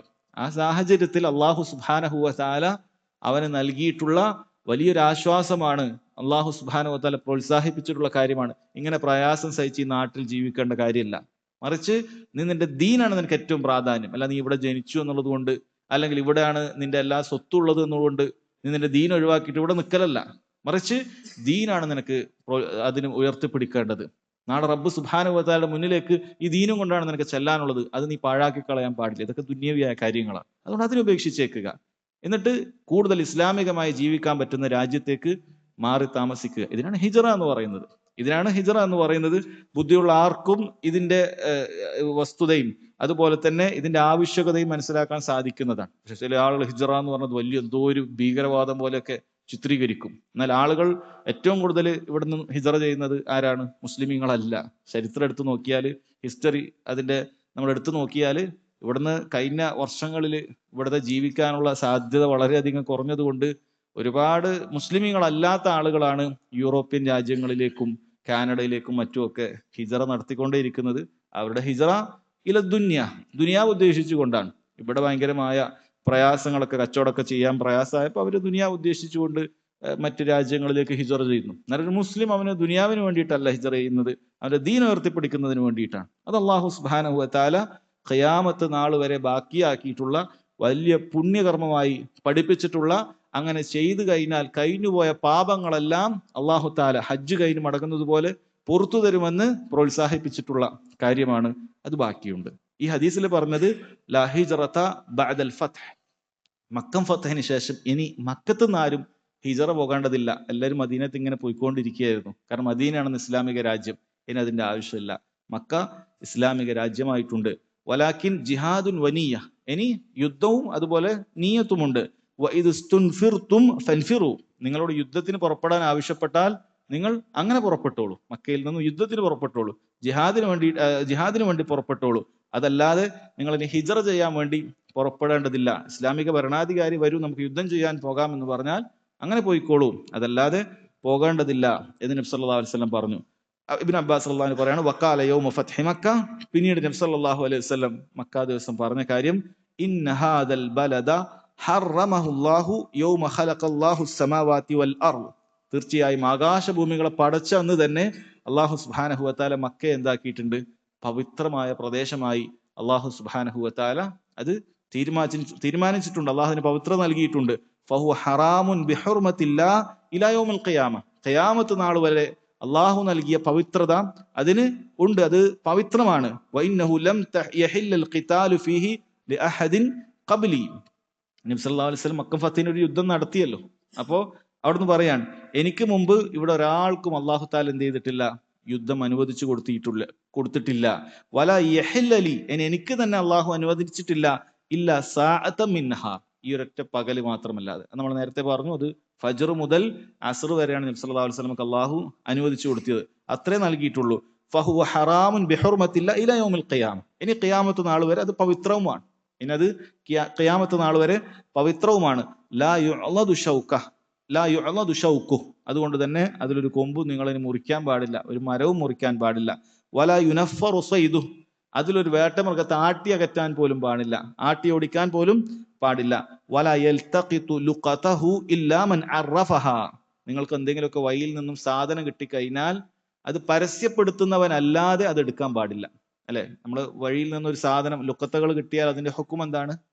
വഴിയിൽ നിന്നൊരു സാധനം കിട്ടും, വളരെ നിസ്സാരമായ ഒരു കാര്യക്കാണ് ഒരാൾക്ക് എടുക്കാം. ഒരാൾക്ക് ഒരു ഈത്തപ്പഴം കിട്ടിയ അയാൾക്ക് എടുക്കാം, സാധാരണ ഗതിയിൽ അങ്ങനെയാണ്. പക്ഷേ ഹറമിൽ നിന്നും അങ്ങനെയുള്ള ലുക്കത്തകൾ, ഒരാൾക്കൊരു വാച്ച് കിട്ടി, ഒരാൾക്കൊരു ഫോൺ കിട്ടി, അല്ലെങ്കിൽ അങ്ങനെ കുറച്ച് പൈസ കെട്ട് കിട്ടി, ഇങ്ങനെ എന്തെങ്കിലുമൊക്കെ കിട്ടിക്കഴിഞ്ഞാൽ എന്ത് പറയുന്നു? അയാൾ എന്ത് ചെയ്യാൻ പാടില്ല? അതെടുത്ത് പോക്കറ്റിൽ ഇടാൻ പാടില്ല. ഇതെനിക്ക് കിട്ടിയതാണ് എന്ന് പറഞ്ഞെടുക്കാൻ പാടില്ല. ലുക്കത്തകൾ അത് നിസ്സാരമാണ് ആണെങ്കിലും ശരി, ഇനി വലിയ വില കൂടിയതാണെന്നെങ്കിലും ശരി, അങ്ങനെ കിട്ടിക്കഴിഞ്ഞാൽ അത് പോക്കറ്റിലേക്ക് ഇടരുത്. എന്ത് ചെയ്യണം? ഇല്ലാമൻ അറഫഹ, അത് പരസ്യപ്പെടുത്തി, ഒരു വർഷമൊക്കെ പരസ്യപ്പെടുത്തി, അതിന്റെ നിയമങ്ങൾ വേറെയുണ്ട്. ആ രൂപത്തിൽ ചെയ്യാൻ ഉദ്ദേശിക്കുന്നെങ്കിൽ അല്ലാതെ എടുക്കരുത്. അത് ഇതുകൊണ്ട് ഉദ്ദേശിക്കുന്നത് എന്താണ്? ഓരോ വ്യക്തിയും ഇത് പാലിച്ചു കഴിഞ്ഞാൽ, ഒരാളുടെ ഒരു വസ്തു അവിടെ വീണുപോയി, ഒരാളുടെ ഒരു താക്കോൽ അവിടെ വീണു, ഒരു വസ്തു വീണുപോയി, ഒന്നാമത്തെ ആൾ കണ്ടു, അയാൾ ഈ ഹദീസ് ഞാൻ പരസ്യപ്പെടുത്താൻ ഉദ്ദേശിക്കുന്നില്ല, അയാൾ എടുക്കൂല. അടുത്ത ആൾ കണ്ടു, അയാൾ എടുക്കൂല. അടുത്ത ആൾ കണ്ടു, അയാൾ എടുക്കൂല. അങ്ങനെ ആരാണോ ഇത് നഷ്ടപ്പെട്ടത് കുറച്ചു കഴിഞ്ഞാൽ അറിയല്ലോ, അയാൾ തിരിച്ചു വന്നാൽ അയാൾക്ക് അവിടെ തന്നെ അത് കാണാൻ സാധിക്കും. കാരണം പരസ്യപ്പെടുത്താൻ ഉദ്ദേശിക്കാത്ത ഒരാൾ അത് എടുക്കൂല. ഇനി പരസ്യപ്പെടുത്താൻ ഉദ്ദേശിക്കുന്ന ഒരാൾ ഉദ്ദേശിച്ചിട്ടുണ്ടെങ്കിലോ, അയാൾ അവിടെയുള്ള ആളുകൾ കൂടുന്ന അങ്ങാടിയിൽ വന്ന് പരസ്യപ്പെടുത്തുന്നുണ്ടാവും, ഇയാൾക്ക് അത് എളുപ്പം കിട്ടുകയും ചെയ്യും. അത്രയും സുതാര്യമായിരിക്കും മക്ക എന്നാണ് നബി സല്ലല്ലാഹു അലൈഹി വസല്ലം പറഞ്ഞത്. ഇബ്നു ഉസൈമീൻ റഹിമഹുല്ലാ അദ്ദേഹം പറയുകയാണ്, എന്നാൽ ഈ കാലഘട്ടത്തിൽ ആളുകൾക്ക് വളരെ തിരക്ക് കൂടി, ഇങ്ങനെയുള്ള വസ്തുക്കൾ അത് നമ്മൾ അവിടെ വെച്ച് കഴിഞ്ഞാൽ മിക്കവാറും ഇത്തരം ദീനിന്റെ നിയമങ്ങൾ അറിയാത്ത അല്ല അങ്ങനെയുള്ള തെമ്മാടികളായ ആളുകൾ ആരെങ്കിലും ഒക്കെ എന്ത് ചെയ്യും? അതെടുത്ത് പോക്കറ്റ് അടിക്കും. അല്ലാതെ തന്നെ മനുഷ്യന്മാരുടെ പോക്കറ്റ് അടിക്കാൻ നടക്കുന്ന ആളുകൾ നമുക്ക് കാണാൻ സാധിക്കും. അതുകൊണ്ട് തന്നെ അദ്ദേഹം പറയാണ്, അതുകൊണ്ട് തന്നെ അൽഹംദുലില്ലാ ഇന്ന് ഇരു ഹറമുകളിലും ഇങ്ങനെയുള്ള മഫ്കൂദായ നഷ്ടപ്പെട്ട സാധനങ്ങൾക്ക് വേണ്ടിയിട്ട് അതിന് പ്രത്യേക ഒരു സെഷൻ തന്നെ അവർക്കുണ്ട്. അവിടെ നിങ്ങൾ കൊണ്ടുപോയി ഏൽപ്പിച്ചാൽ മതി. അപ്പൊ ഈ പറയുന്ന ഇസ്ലാം ഇതുകൊണ്ട് ഉദ്ദേശിച്ച ഈ നിയമം അവിടെ എന്ത് ചെയ്യും? അത് അവിടെ സുരക്ഷിതമായി ഇയാൾക്ക് കയ്യിൽ കിട്ടുക എന്നുള്ളതാണ് അവിടെ ഉദ്ദേശിച്ചത്. അത് അപ്പോഴാണ് നടപ്പിലാകുന്നത്. അതുകൊണ്ട് അങ്ങനെ വല്ലതും കിട്ടിക്കഴിഞ്ഞാൽ നമ്മൾ എന്ത് ചെയ്യുക? ഒരു ഫോൺ കിട്ടി അല്ലെങ്കിൽ ഒരു വസ്തു കിട്ടിയാൽ നമ്മൾ എന്ത് ചെയ്യുക? രണ്ട് ഹറമുകളിലും അതിൻ്റെതായ വസ്തുക്കൾ ഏൽപ്പിക്കേണ്ട സ്ഥലമുണ്ട്, അതിന് ഇദാറുണ്ട്. ആരോടെങ്കിലും ചോദിച്ചാൽ പറഞ്ഞു തരും, എന്ന ഭാഗത്ത് പോയി കഴിഞ്ഞാൽ അങ്ങനെ ഒരു വസ്തു കിട്ടിയിട്ടുണ്ട്, അവിടെ വെക്കും. അതുകൊണ്ട് തന്നെ നമ്മൾ എന്തെങ്കിലും നഷ്ടപ്പെട്ടാലും നമ്മൾ അവിടെ പോയാൽ മതി, അവിടെ പോയിട്ട് അന്വേഷിക്കാം. അവിടെ പോയി അന്വേഷിച്ചാൽ അത് ഉണ്ടെങ്കിൽ നമുക്കത് കിട്ടും. അപ്പൊ അങ്ങനെയാണ് ചെയ്യേണ്ടത് എന്നാണ് പറഞ്ഞിട്ടുള്ളത്. ഈ കാലഘട്ടത്തിൽ അങ്ങനെയാണ് ചെയ്യേണ്ടത്. പിന്നീട് നബി സല്ലല്ലാഹു അലൈഹി വസല്ലം പറഞ്ഞു വല യുഖ്തല ഖലാഹു, അതിൻ്റെ അകത്തുള്ള പുല്ലുകൾ നിങ്ങൾ വെട്ടിമുറിക്കാൻ പാടില്ല. പ്രത്യേകിച്ച് പച്ച പുല്ലുകളും മറ്റുമൊക്കെ അങ്ങനെയുള്ള കാര്യങ്ങളൊക്കെ വെട്ടിമുറിക്കാൻ അത് പാടില്ല. ഫഖാലൽ അബ്ബാസ് യാ റസൂലല്ലാഹ് ഇല്ലൽ ഇസ്ദിഖർ, അള്ളാഹുവിന്റെ റസൂലെ ഇസ്ദിഖർ ഒഴികെ, അല്ലെ ഇസ്ദിഖർ ഒഴികെ, ഫഇന്നഹു ലിഖൈനിഹിം വബുയൂതിഹിം, കാരണം അത് ഉലപ്പുരയിൽ തീ കത്തിക്കുവാൻ വേണ്ടി അങ്ങനെ ഉലപ്പുരയിൽ കൊല്ലപ്പണിക്കാരന് അത് ഉപയോഗിക്കാറുണ്ട്. അതുപോലെ വബുയൂതിഹിം, വീടുകൾ അത് ഈന്തപ്പന ഓല കൊണ്ട് അത് ഉണ്ടാക്കിയെടുക്കുന്ന സമയത്ത് ഈ പുല്ലുകളും വെച്ച് കെട്ടാറുണ്ട്. അതിനൊരു ഉറപ്പും ബലവും ഒക്കെ കിട്ടുന്നതിന് വേണ്ടി പുല്ലുകളും വെച്ച് കെട്ടാറുണ്ട്. അതുകൊണ്ട് അതിന് ഇളവുണ്ടാകുമല്ലേ? നബി സല്ലല്ലാഹു അലൈഹി വസല്ലം പറഞ്ഞു ഇല്ലൽ ഇസ്ദിഖർ, അതെ ഇസ്ദിഖർ നിങ്ങൾക്ക് കുഴപ്പമില്ല, അത് മുറിച്ചോളൂ, അത് മക്കാർക്ക് ആവശ്യമുള്ള കാര്യമാണ്, മക്കാർക്ക് ആവശ്യമുള്ള കാര്യമാണ്. 3 കാര്യത്തിന് അത് ആവശ്യമുണ്ട് എന്ന് മറ്റ് ഹദീസുകളൊക്കെ കാണാൻ സാധിക്കുന്നുണ്ട്. ഒന്ന് ഖബറിലാണ്, ഖബറിൽ മയ്യത്ത് വെക്കുന്ന സമയത്ത് ലഹദാണ്, ഇങ്ങനെ ചരിച്ചിട്ടാണ് ഖബർ വെക്കുന്നത്. അപ്പൊ അവിടെ കൂടുതൽ ടൈറ്റ് ആവുന്നതിന് വേണ്ടി ഈ പുല്ല് വെച്ച് നിറക്കാറുണ്ട്. അതുപോലെ തന്നെ വീടുണ്ടാക്കുന്ന സമയത്ത് മേൽക്കൂരയോടൊപ്പം ഈന്തപ്പന ഓലയോടൊപ്പം ഈ പുല്ലുകളും വെച്ച് കെട്ടാറുണ്ട്. അതുപോലെ തന്നെ ഈ കൊല്ലപ്പണിക്കാരനെ സംബന്ധിച്ചിടത്തോളം ഈ ഒരു പുല്ലിന്റെ പ്രത്യേകത എന്ന് പറഞ്ഞാൽ പെട്ടെന്ന് തീ പിടിക്കുന്ന ഒരു പുല്ലാണ് ഇസ്ദിഖർ എന്ന് പറയുന്നത്. അപ്പൊ അയാൾക്ക് എപ്പോഴും തീ ആവശ്യമാണ്, ഇടയ്ക്കിടയ്ക്ക് ഇങ്ങനെ തീ കത്തിച്ചിട്ട് ആ പണിയെടുക്കുന്ന വ്യക്തിയാണ് കൊല്ലപ്പണിക്കാരൻ. അപ്പൊ അയാൾക്കും അത് അനുവദനീയം, അയാൾക്കും അത് ആവശ്യമുള്ള കാര്യമാണ്. അതുകൊണ്ട് ഇസ്ദിഖറിന് ഒരു അളവ് നൽകിയിട്ടുണ്ട്. അതല്ലാതെ മറ്റെന്തെങ്കിലുമൊക്കെ ഹറമിൽ മുളച്ചു പൊന്തിയിട്ടുള്ള ചെടികൾ കണ്ടാൽ നമ്മൾ അത് എന്ത് ചെയ്യാൻ പാടില്ല, അത് പൊട്ടിച്ചു കളയാനോ അത് ആ രൂപത്തിൽ മുറിച്ചു കളയാനോ ഒന്നും പാടില്ല എന്നാണ് ഈ ഹദീസിൽ പറയുന്നത്. ഇത് ഒക്കെ മക്കയുടെ പവിത്രത അറിയിക്കുന്ന കാര്യങ്ങളാണ് അദ്ദേഹം ഈ അധ്യായത്തിൽ കൊണ്ടുവന്നത്. അതിനുശേഷം അദ്ദേഹം പറയുന്നു, അദ്ദേഹം കൊടുത്ത അടുത്ത അധ്യായം അബ്ദുൽ ഗനി അൽ മഖ്ദിസി റഹിമഹുല്ല കൊടുത്ത അടുത്ത അധ്യായം ബാബു മാ യജൂസു ഖത്ലുഹു, നമുക്ക് കൊല്ലൽ അനുവദനീയമായ ചില കാര്യങ്ങളുണ്ട്, കൊല്ലൽ അനുവദനീയമായ കാര്യങ്ങൾ. അൻ ആയിഷ റളിയല്ലാഹു അൻഹാ അന്ന റസൂലുള്ളാഹി സ്വല്ലല്ലാഹു അലൈഹി വസല്ലം ഖാൽ, ആയിഷ റളിയല്ലാഹു അൻഹ ഉദ്ധരിക്കുന്നു, റസൂലുള്ളാഹി സ്വല്ലല്ലാഹു അലൈഹി വസല്ലം പറഞ്ഞു, ഖംസും മിനദ് ദവാബി കുല്ലുഹുന്ന ഫാസിഖ്, 5 ജീവികളുണ്ട്, എല്ലാം തെമ്മാടികളാണ്. തെമ്മാടികൾ എന്ന് വിളിക്കപ്പെടാൻ അർഹരായ 5 ജീവികളുണ്ട്. യുക്തൽന ഫിൽ ഹറം, അത് ഹറമിൽ നിന്ന് പോലും അത് എന്ത് ചെയ്യാൻ പറ്റും, അതിനെ കൊല്ലാൻ പറ്റും, ഹറമിൽ നിന്ന് പോലും കൊല്ലാൻ പറ്റും. ചില റിവായത്തിൽ യുക്തലു ഖംസുൻ ഫവാസിഖു ഫിൽ ഹില്ലി വൽ ഹറം, 5 തെമ്മാടികളായ മൃഗങ്ങളുണ്ട് അല്ലെങ്കിൽ ജീവികളുണ്ട്, അത് ഹറമിന്റെ പുറത്തും ഹറമിലും ഒക്കെ കൊല്ലാൻ പറ്റുന്നത് തന്നെയാണ്. എന്നിട്ട് നബി സല്ലല്ലാഹു അലൈഹി വസല്ലം 5 എണ്ണത്തിനെ കുറിച്ച് പറഞ്ഞു. ഒന്നാമത്തേത് അൽ ഖുറാബ്, കാക്ക. കാക്കയെ കുറിച്ച് പറയും, കാക്ക ഒരു ഫാസിക്കായ ജീവിയാണ്. കാക്ക പല രൂപത്തിൽ ഉപദ്രവങ്ങൾ ഉണ്ടാക്കാറുണ്ട്. പ്രത്യേകിച്ചും ആ കാലഘട്ടത്തിൽ കാക്ക ഉണ്ടാക്കുന്ന പ്രധാനപ്പെട്ട 2 ഉപദ്രവങ്ങൾ പറയുന്നത്, ഈന്തപ്പന കുലക്കുന്ന സമയത്ത് ആ ഈത്തപ്പഴത്തിന്റെ മുകളിൽ ആ കുല ഉണ്ടാകുന്ന പുതിയ കുലക്ക് പോയി ഇങ്ങനെ കൊത്തിയിട്ട് അതിനെ നശിപ്പിച്ചു കളയാന്നുള്ളത് കാക്ക ചെയ്യുന്ന വലിയൊരു ഉപദ്രവമാണ്. കാക്കക്ക് പല ഉപദ്രവമുണ്ട്, അത് അനുഭവമുള്ള ആളുകൾ ഉണ്ടാവും. കാക്ക അങ്ങനെ പല രൂപത്തിൽ ആൾക്കാരെ ഉപദ്രവിക്കുന്ന ഒരു ജീവി തന്നെയാണ്. അപ്പൊ ഒന്നതാണ്. രണ്ടാമത്, ഈ ഒട്ടകത്തിന് എന്തെങ്കിലും രൂപത്തിലൊക്കെ വ്രണങ്ങളൊക്കെ വന്നു കഴിഞ്ഞാൽ അത് കൊണ്ടുപോയി കുത്തിയിട്ട് അത് കൂടുതൽ വഷളാക്കിയിട്ട് ഒട്ടകത്തെ പ്രയാസപ്പെടുത്തുക. അത് മനുഷ്യന്മാരുടെ മെയിൻ ഒരു വരുമാനമാണ് ഒട്ടകം എന്നൊക്കെ പറയുന്നത്. അപ്പൊ ഒട്ടകത്തിന് കൂടുതൽ ഉപദ്രവം ഉണ്ടാക്കുക എന്നുള്ളൊരു പണിയും കാക്ക ചെയ്യാറുണ്ട്. അതുകൊണ്ട് കാക്കയെ കണ്ട, അങ്ങനെ വല്ല ഉപദ്രവം കണ്ട കാക്കയെ കൊന്നുള്ളത് കുഴപ്പമില്ല. ഒന്നാമത്തെ കാര്യം അതാണ്. രണ്ടാമത് പറഞ്ഞു വൽ ഹിദ്അ, വൽ ഹിദ്അ, ദാലിന് ഫത്ഹ്, വൽ ഹിദ്അ. ഹിദ്അ എന്ന് പറയുന്നത് അതിനെ ഗരുഡൻ എന്നോ പരുന്ത് എന്നൊക്കെ പറയാം, ഒരു പ്രാപ്പിടി എന്നൊക്കെ പറയുന്ന ഒരു പരുന്ത്, അങ്ങനെയുള്ള ജീവിയാണ്.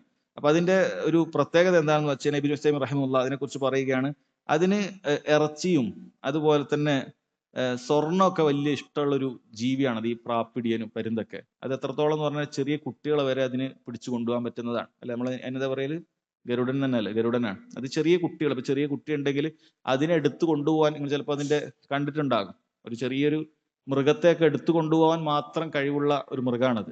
ചെറിയ മൃഗമൊക്കെ, ഒരു ആടിനെ വരെയൊക്കെ എടുത്തു കൊണ്ടുപോകുന്ന വീഡിയോ ഒക്കെ നമുക്ക് കാണാൻ സാധിക്കുന്നുണ്ട്. അപ്പോൾ അങ്ങനെയുള്ളതിനൊക്കെ എടുത്തു കൊണ്ടുപോകുന്ന ഒരു കാര്യമാണ് ഈ ഹിദഅത്ത് എന്ന് പറയുന്നത്. അത് വലിയ ഉപദ്രവകാരിയാണ്.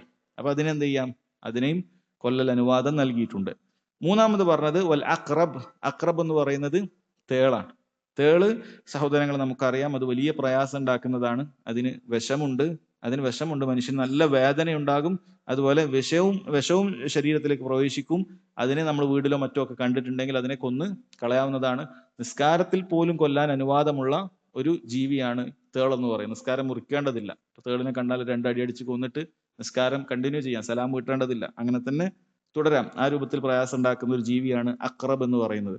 4-മത് പറഞ്ഞു അൽഫറ, എലി എന്ന് പറയുന്നത്. ഇപ്പൊ എലിയുടെ ഇബ്നു ഉസൈമീൻ റഹിമഹുല്ലാഹ് പല സ്ഥലത്തും എലിയുടെ ഒരുപാട് ഷർറുകൾ വിശദീകരിച്ചത് കാണാൻ സാധിക്കും. എലി വീട്ടിൽ പല ഷർറുകൾ ഉണ്ടാക്കും. അതിൽപ്പെട്ടതാണ് അദ്ദേഹം പറയുന്നത്, അത് കിതാബുകളൊക്കെ ആവശ്യമുള്ള പേജുകളൊക്കെ എന്ത് ചെയ്യും, എന്തെങ്കിലുമൊക്കെ എഴുതി വെച്ചതൊക്കെ ഉണ്ടെങ്കിൽ അതൊക്കെ എടുത്ത് കൊണ്ടുപോകും, എലിയുടെ പണിയാണ് അദ്ദേഹം. അതുപോലെ സ്വർണം ഒക്കെ എന്തെങ്കിലുമൊക്കെ വെച്ചിട്ടുണ്ടെങ്കിൽ വീട്ടിൽ നമ്മൾ ആവശ്യമുള്ള സാധനങ്ങളൊക്കെ എടുത്തിട്ടുണ്ടെങ്കിൽ അത് ഒരു സ്ഥലത്ത് നിന്ന് എടുത്ത് വേറെ സ്ഥലത്ത് കൊണ്ടുപോവുക. എല്ലാവരെയും ചിലപ്പോൾ അനുഭവം ഉണ്ടാവും, ചിലപ്പോൾ ഒരു മോതിരം അയച്ചു വെച്ചാൽ കാണൂല, രാത്രി ചിലപ്പോൾ നമ്മൾ ടേബിൾ വെച്ചിട്ടുണ്ട് അത് അവിടെ കാണൂല, അത് എടുത്ത് മറ്റൊരു സ്ഥലത്തേക്ക് കൊണ്ടുപോകുക. അങ്ങനെ അദ്ദേഹം ഒരുപാട് ഇമാം സഅദി റഹിമഹുല്ലയിൽ നിന്നൊക്കെ അങ്ങനത്തെ ഉദാഹരണങ്ങളൊക്കെ അതുമായി ബന്ധപ്പെട്ട എലിയുമായി ബന്ധപ്പെട്ട മറ്റു പല കിതാബുകളിലും പറഞ്ഞത് കാണാൻ സാധിക്കുന്നുണ്ട്. അപ്പൊ അത് എലി അങ്ങനെയുള്ളൊരു പ്രയാസം ഉണ്ടാക്കുന്ന ഒരു ജീവിയാണ്, അതിനെയും കൊല്ലാം. അത്രത്തോളം കാബന്റെ അകത്ത് കണ്ടാൽ പോലും കൊല്ലാം, അതാണ് പറയുന്നത്.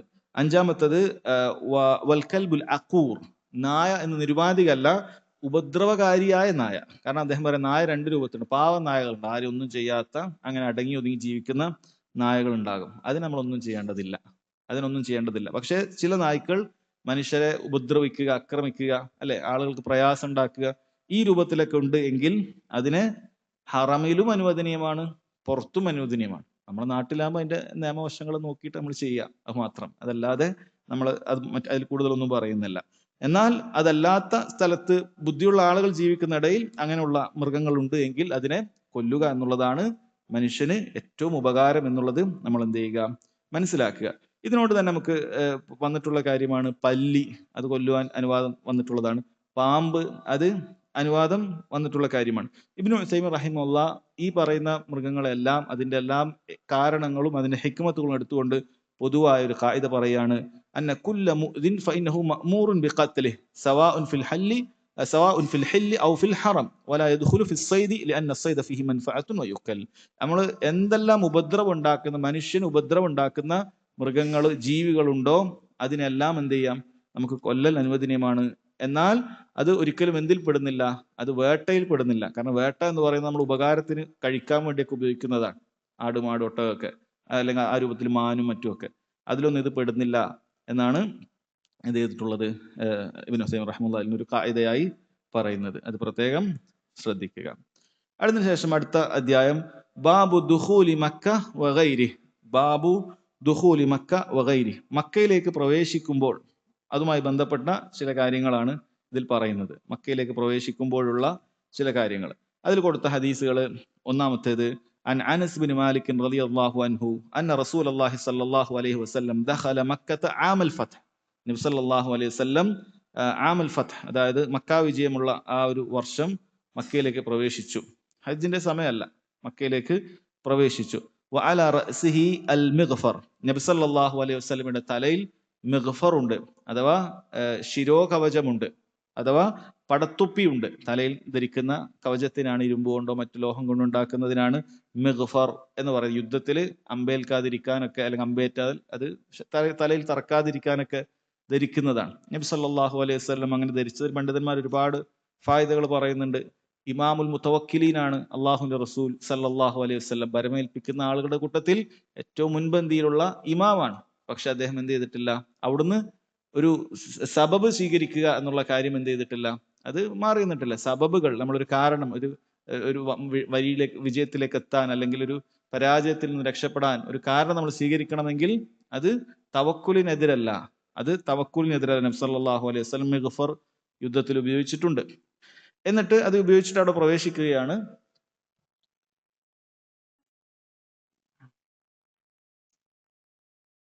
നബി സല്ലല്ലാഹു അലൈഹി വസല്ലം മക്കയിലേക്ക് പ്രവേശിക്കുന്ന സമയത്ത് തലയിൽ നിന്നും ആ ശിരോകവചം ഊരുകയുണ്ടായി, പടത്തൊപ്പി ഊരുകയുണ്ടായി. അത് പൊതുവെ യുദ്ധം കഴിഞ്ഞു എന്ന് അറിയിക്കുന്നതിന്റെ ഭാഗമാണ്. ഇനി യുദ്ധമില്ല, ഇനി അങ്ങനെയുള്ള കാര്യങ്ങളില്ല. ഫഖാല ഫലമ്മ ജാഅഹു റജുലുൻ, ഒരു വ്യക്തി അപ്പോൾ നബി സല്ലല്ലാഹു അലൈഹി വസല്ലം അടുക്കലേക്ക് വന്നിട്ട് അയാൾ പറഞ്ഞു, ഇബ്നു ഖതൽ മുതഅല്ലിഖും ബി അസ്താരിൽ കഅബ. ഇബ്നു ഖതൽ എന്ന് പറയുന്ന ഒരാളുണ്ട്, മുർത്തദ്ദായി പോയ, നബി സല്ലല്ലാഹു അലൈഹി വസല്ലമയെ വളരെയധികം ചീത്ത പറയാൻ വേണ്ടി ആളുകളെ നിശ്ചയിച്ച്, അങ്ങനെ ചീത്ത പറഞ്ഞ് കവിതകൾ എഴുതി ഇസ്ലാമിനെ പരിഹസിച്ച് സാധിക്കുന്ന രൂപത്തിൽ എല്ലാ ക്രൂരതകളും അവിടെ നടത്തിയിട്ടുള്ള ഒരു വ്യക്തിയാണ് ഇബ്നു ഖത്തൽ എന്ന് പറയുന്നത്. അപ്പോൾ നബി സല്ലല്ലാഹു അലൈഹി വസല്ലം പറഞ്ഞു, ഇബ്നു ഖത്തൽ മുതഅല്ലിഖും ബി അസ്താരിൽ കഅബ, കഅബയുടെ ആ വിരി, അതിന്റെ ആ അസ്താറിൽ അതിങ്ങനെ പിടിച്ചുകൊണ്ട് അയാൾ എന്ത് ചെയ്യുന്നുണ്ട്, ഒരു സംരക്ഷണം ചോദിച്ച രൂപത്തിൽ അവിടെ നിൽക്കുന്നുണ്ട്. അയാൾ ഇപ്പൊ അങ്ങനെ നിൽക്കുകയാണ്, ഒരു പ്രൊട്ടക്ഷൻ കിട്ടുമെന്നുള്ള നിലക്ക് അയാൾ നിൽക്കുകയാണ്. ഫഖാല ഉഖ്തുലു, നബി സല്ലല്ലാഹു അലൈഹി വസല്ലം പറഞ്ഞു അയാളെ കൊന്നേക്കുക എന്ന് പറയുകയാണ് ഉണ്ടായിട്ടുള്ളത്. ഇവിടെ പണ്ഡിതന്മാർ ഇദ്ദേഹത്തെ കൊല്ലാനുള്ള കാരണം ഒന്ന് മുർത്തദായതാണ്. മുർത്തദായി കഴിഞ്ഞാൽ ഒരാൾ ഇസ്ലാമിൽ നിന്ന് പുറത്തു പോയി കഴിഞ്ഞാൽ ഇസ്ലാമിക ഭരണകൂടമുള്ള സമയത്ത് ഭരണാധികാരിക്ക് രണ്ടാലൊരു തീരുമാനം എടുക്കാം. ഒന്നുകിൽ അയാൾ തൗബ ചെയ്ത് ഇസ്ലാമിലേക്ക് വരാം, അതല്ല എങ്കിൽ അയാളെ കൊല്ലുക എന്നുള്ളതാണ്. അതല്ലാതെ മുർത്തദായിക്കൊണ്ട് അയാൾക്ക് തുടരാൻ അനുവാദം ഉണ്ടാവുകയില്ല. ഒന്നുകിൽ അയാൾ ഇസ്ലാമിലേക്ക് തൗബ ചെയ്ത തെറ്റ് മനസ്സിലാക്കി തിരികെ അയാൾക്ക് വരാവുന്നതാണ്, അതല്ല എങ്കിൽ ഇസ്ലാമിക ഭരണാധികാരി അയാളുടെ നിയമപ്രകാരം എന്ത് ചെയ്യുന്നതായിരിക്കും, അയാളെ കൊല്ലുന്നതായിരിക്കും. ഇത് ഇസ്ലാമിന്റെ നിയമമാണത്. ഇസ്ലാമിക ഭരണകൂടമുള്ള ഇടത്തു മാത്രം നടപ്പാക്കേണ്ട നിയമവുമാണത്. അപ്പോൾ ആ വ്യക്തിയുടെ വിഷയം, അയാൾ അത്രയും ഉപദ്രവം ഉണ്ടാക്കുന്ന ഒരു വ്യക്തിയാണ് എന്നുള്ള നിലക്ക് തന്നെ നബി സല്ലല്ലാഹു അലൈഹി വസല്ലം അയാളെ കൊല്ലാൻ തന്നെ കൽപ്പിക്കുകയാണ് ഉണ്ടായിരുന്നത്. ഇവിടെ വിഷയം എന്ന് പറയുന്നത് അതിനല്ല അദ്ദേഹം ഹദീസ് കൊണ്ടുവന്നത്. ഹദീസിന്റെ തെളിവ് എന്ന് പറയുന്നത് നബി സല്ലല്ലാഹു അലൈഹി വസല്ലം ഇഹ്റാമിലായിട്ടല്ല മക്കയിൽ പ്രവേശിച്ചത്, മറിച്ച് പടച്ചട്ട ധരിച്ചിട്ടുണ്ട്. അപ്പോൾ ഒരാൾക്ക് ഇഹ്റാമിലല്ലാതെ ഹറമിൽ പ്രവേശിക്കാം എന്നതുമായി ബന്ധപ്പെട്ട ഒരു മസ്അല പറയുന്നതിന് വേണ്ടിയിട്ടാണ് അദ്ദേഹം ഈ ഹദീസ് കൊണ്ടുവന്നിട്ടുള്ളത്. പക്ഷെ അതിന് തഫ്സീലുണ്ട്, പണ്ഡിതന്മാർ വിശദീകരിച്ചിട്ടുണ്ട് മറ്റ് ഹദീസുകളുടെ അടിസ്ഥാനത്തിൽ. ഒരാൾക്ക് മക്കത്ത് ഇഹ്റാമില്ലാതെ പ്രവേശിക്കാൻ അനുവാദം ഉണ്ടാകുന്നത് അയാൾ നിർബന്ധമായ ഉംറയോ അല്ലെങ്കിൽ ഹജ്ജോ, ഏത് സമയത്താണ് പ്രവേശിക്കുന്നത് അത് നിർവഹിച്ചിട്ടുണ്ടെങ്കിലാണ്. ഇപ്പൊ സാധാരണഗതിയിൽ ഇപ്പോൾ ഹജ്ജില്ല, ഉംറയുടെ സമയമാണ്. ഇപ്പൊ നമ്മളിൽ ഒരാൾക്ക് ഹറമിന്റെ പ്രദേശത്തേക്ക് പ്രവേശിക്കണമെങ്കിൽ, ഇഹ്റാം ഇല്ലാതെ പ്രവേശിക്കണമെങ്കിൽ നമ്മൾ നേരത്തെ ഉംറ ചെയ്ത ആളായിരിക്കണം. അഥവാ നമ്മൾ നിർബന്ധമായ ഉംറ ചെയ്യാത്ത വ്യക്തിയാണ് എങ്കിൽ ഹറമിലേക്ക് പ്രവേശിക്കുന്ന സമയത്ത് ഇഹ്റാമോടുകൂടി മാത്രമേ ചെയ്യാൻ പറ്റുകയുള്ളൂ. നബി സല്ലല്ലാഹു അലൈഹി വസല്ലം നേരത്തെ നിർബന്ധ ഉംറ ഒക്കെ ചെയ്ത ആളാണ്. അതുകൊണ്ട് തന്നെ അവിടുന്ന് എന്താണ് ചെയ്തിട്ടുള്ളത്, ഇഹ്റാമിലല്ല പ്രവേശിച്ചിട്ടുള്ളത്. അപ്പൊ അങ്ങനെയുള്ള ആളുകൾക്ക് ഇപ്പോൾ ഓൾറെഡി ഉംറയൊക്കെ ചെയ്ത ഒരാൾക്ക് ഇപ്പോൾ മക്കത്തേക്ക് പോകണമെങ്കിൽ പോവാം, ഒരു കുഴപ്പമില്ല. മക്കത്ത് ഒരാളെ കാണണം, അല്ലെങ്കിൽ മക്കത്ത് ഒരു കച്ചവടം തുടങ്ങേണ്ട പരിപാടിയുണ്ട്, അങ്ങനെ അതുമായി ബന്ധപ്പെട്ട ഒരാളെ കാണേണ്ടതുണ്ട്. അപ്പൊ അയാൾക്ക് എന്ത് ചെയ്യാം, നേരെ ജിദ്ദയിൽ ഫ്ലൈറ്റ് ഇറങ്ങി അയാൾ ഇഹ്റാമിൽ പ്രവേശിക്കാതെ തന്നെ നേരെ മക്കത്തേക്ക് കിടക്കാം. അതിന് യാതൊരു കുഴപ്പവുമില്ല. അതിനുള്ള തെളിവായിട്ടാണ് അദ്ദേഹം ഈ ഹദീസിൽ കൊണ്ടുവന്നിട്ടുള്ളത്. അതാണ് ഇതുമായി ബന്ധപ്പെട്ട കാര്യം. രണ്ടാമത്തെ ഹദീസ് ഈ അധ്യായത്തിൽ, അൻ അബ്ദുല്ലാഹി ഇബ്നു ഉമർ റളിയല്ലാഹു അൻഹുമാ അന്ന റസൂലുള്ളാഹി സ്വല്ലല്ലാഹു അലൈഹി വസല്ലം ദഖല മക്കത മിൻ കദാ മിൻ സനിയത്തിൽ ഉല്യ അല്ലതി ബിൽ ബത്ഹ വഖറജ മിൻ സനിയത്തി സുഫ്ല. നബി സല്ലല്ലാഹു അലൈഹി വസല്ലം മക്കയിലേക്ക് പ്രവേശിക്കുമ്പോഴും മക്കയിൽ നിന്ന് പുറത്തു പോകുമ്പോഴും ഏത് വഴിയാണ് സ്വീകരിച്ചത് എന്ന് അറിയിക്കുന്ന ഹദീസാണ്. അതിൽ പറയുന്നു, നബി സല്ലല്ലാഹു അലൈഹി വസല്ലം പ്രവേശിച്ചത് മിൻ കദാ. കദാ എന്ന് പറയുന്ന ഒരു സ്ഥലമുണ്ട്. അത് ബത്ഹയുടെ ഉയർന്നൊരു പ്രദേശമാണ്. മക്കയിലേക്ക് വരുമ്പോഴുള്ള ഉയർന്ന പ്രദേശമാണ്. അതിലൂടെ ഉയർന്ന പ്രദേശത്ത് നിന്ന് താഴേക്ക് ഇറങ്ങിയിട്ടാണ് നബി സല്ലല്ലാഹു അലൈഹി വസല്ലം എന്ത് ചെയ്തിട്ടുള്ളത്, മക്കയിലേക്ക് പ്രവേശിച്ചിട്ടുള്ളത്. അതുപോലെ തിരിച്ചു പോകുന്ന സമയത്ത് ഒരു താഴ്ന്ന സ്ഥലത്തിലൂടെയാണ് പോയിട്ടുള്ളത്. ആ സ്ഥലത്തിന്റെ പേര് കുദാ എന്നാണ്. കാഫിന് ലമ്മാണ്. അതുകൊണ്ട് തന്നെ അത് മനസ്സിലാക്കുന്നതിന് വേണ്ടി പണ്ഡിതന്മാർ പറഞ്ഞു, ഉദ്ഖുൽ വഫ്തഹ് വദുമ്മ വഖ്റുജ്. ഉദ്ഖുൽ വഫ്തഹ്, പ്രവേശിക്കുന്ന സമയത്ത് നീ ഫത്ഹാക്കിക്കോളൂ, കദാ എന്ന് പറഞ്ഞോളൂ. വദുമ്മ, ലമ്മാക്കിക്കോളൂ. വഖ്റുജ്, എന്നിട്ട് നീ പുറത്തേക്ക് വന്നോളൂ എന്ന് പറഞ്ഞത് കാണാം. അതിനൊരു അർത്ഥവുമുള്ള വാക്കാണ്. അപ്പൊ അത് ഓർമ്മിക്കുന്നതിന് വേണ്ടിയിട്ടാണ്. കദാ എന്ന് പറയുന്ന ഒരു ഉയർന്ന പ്രദേശത്തിലൂടെ പ്രവേശിക്കുകയും അതുപോലെ കുദാ എന്ന് പറയുന്ന ഒരു താഴ്ന്ന പ്രദേശത്തെ കൂടി നബി സല്ലല്ലാഹു അലൈഹി വസല്ലം പുറത്തേക്ക് വരികയും ചെയ്തു. ഇബ്നു ഉസൈമീൻ റഹിമഹുല്ലാഹ് പിന്നീട് ചർച്ച ചെയ്യുന്നത്, ഇത് ഇതേപോലെ തന്നെ പ്രവേശിക്കുക എന്നുള്ളത് നബി സല്ലല്ലാഹു അലൈഹി വസല്ലം പ്രത്യേകമായി തെരഞ്ഞെടുത്തിട്ടുള്ളതാണോ, അതല്ല അവിടുത്തെ യാത്ര അതുവഴി ആയത് കാരണത്താൽ അവിടുന്ന് ആ വഴിയിലൂടെ പ്രവേശിക്കുകയും അവിടുന്ന് പോകാൻ എളുപ്പമെന്നുള്ള നിലക്ക് മറ്റേ വഴി സ്വീകരിക്കുകയുമാണോ ചെയ്തത് എന്നുള്ളതിൽ പണ്ഡിതന്മാർക്കിടയിൽ അഭിപ്രായ വ്യത്യാസമുണ്ട്. ഇബ്നു ഉസൈമീൻ റഹിമഹുല്ലാഹ് അദ്ദേഹം പറയുന്നത്, നമുക്ക് ഏറ്റവും എളുപ്പമുള്ള ഒരു വഴി കയറി പോകാൻ സ്വീകരിക്കുക. ഇന്ന് കാലത്താണെങ്കിൽ നമ്മൾ ഹോട്ടലുകൾ ഏത് ഭാഗത്താണോ കിട്ടുന്നത് ആ വഴിയിലൂടെ പ്രവേശിക്കുക എന്നുള്ളതായിരിക്കും നമുക്ക് എളുപ്പമുണ്ടാകുക.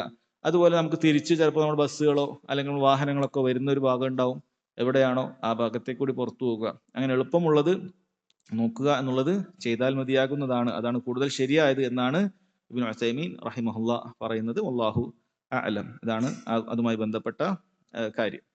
പിന്നീട് കൊടുത്ത ഹദീസ്, അൻ അബ്ദുല്ലാഹി ഇബ്നു ഉമർ റളിയല്ലാഹു അൻഹുമാ ഖാല ദഖല റസൂലുള്ളാഹി സ്വല്ലല്ലാഹു അലൈഹി വസല്ലം അൽ ബൈത്ത്.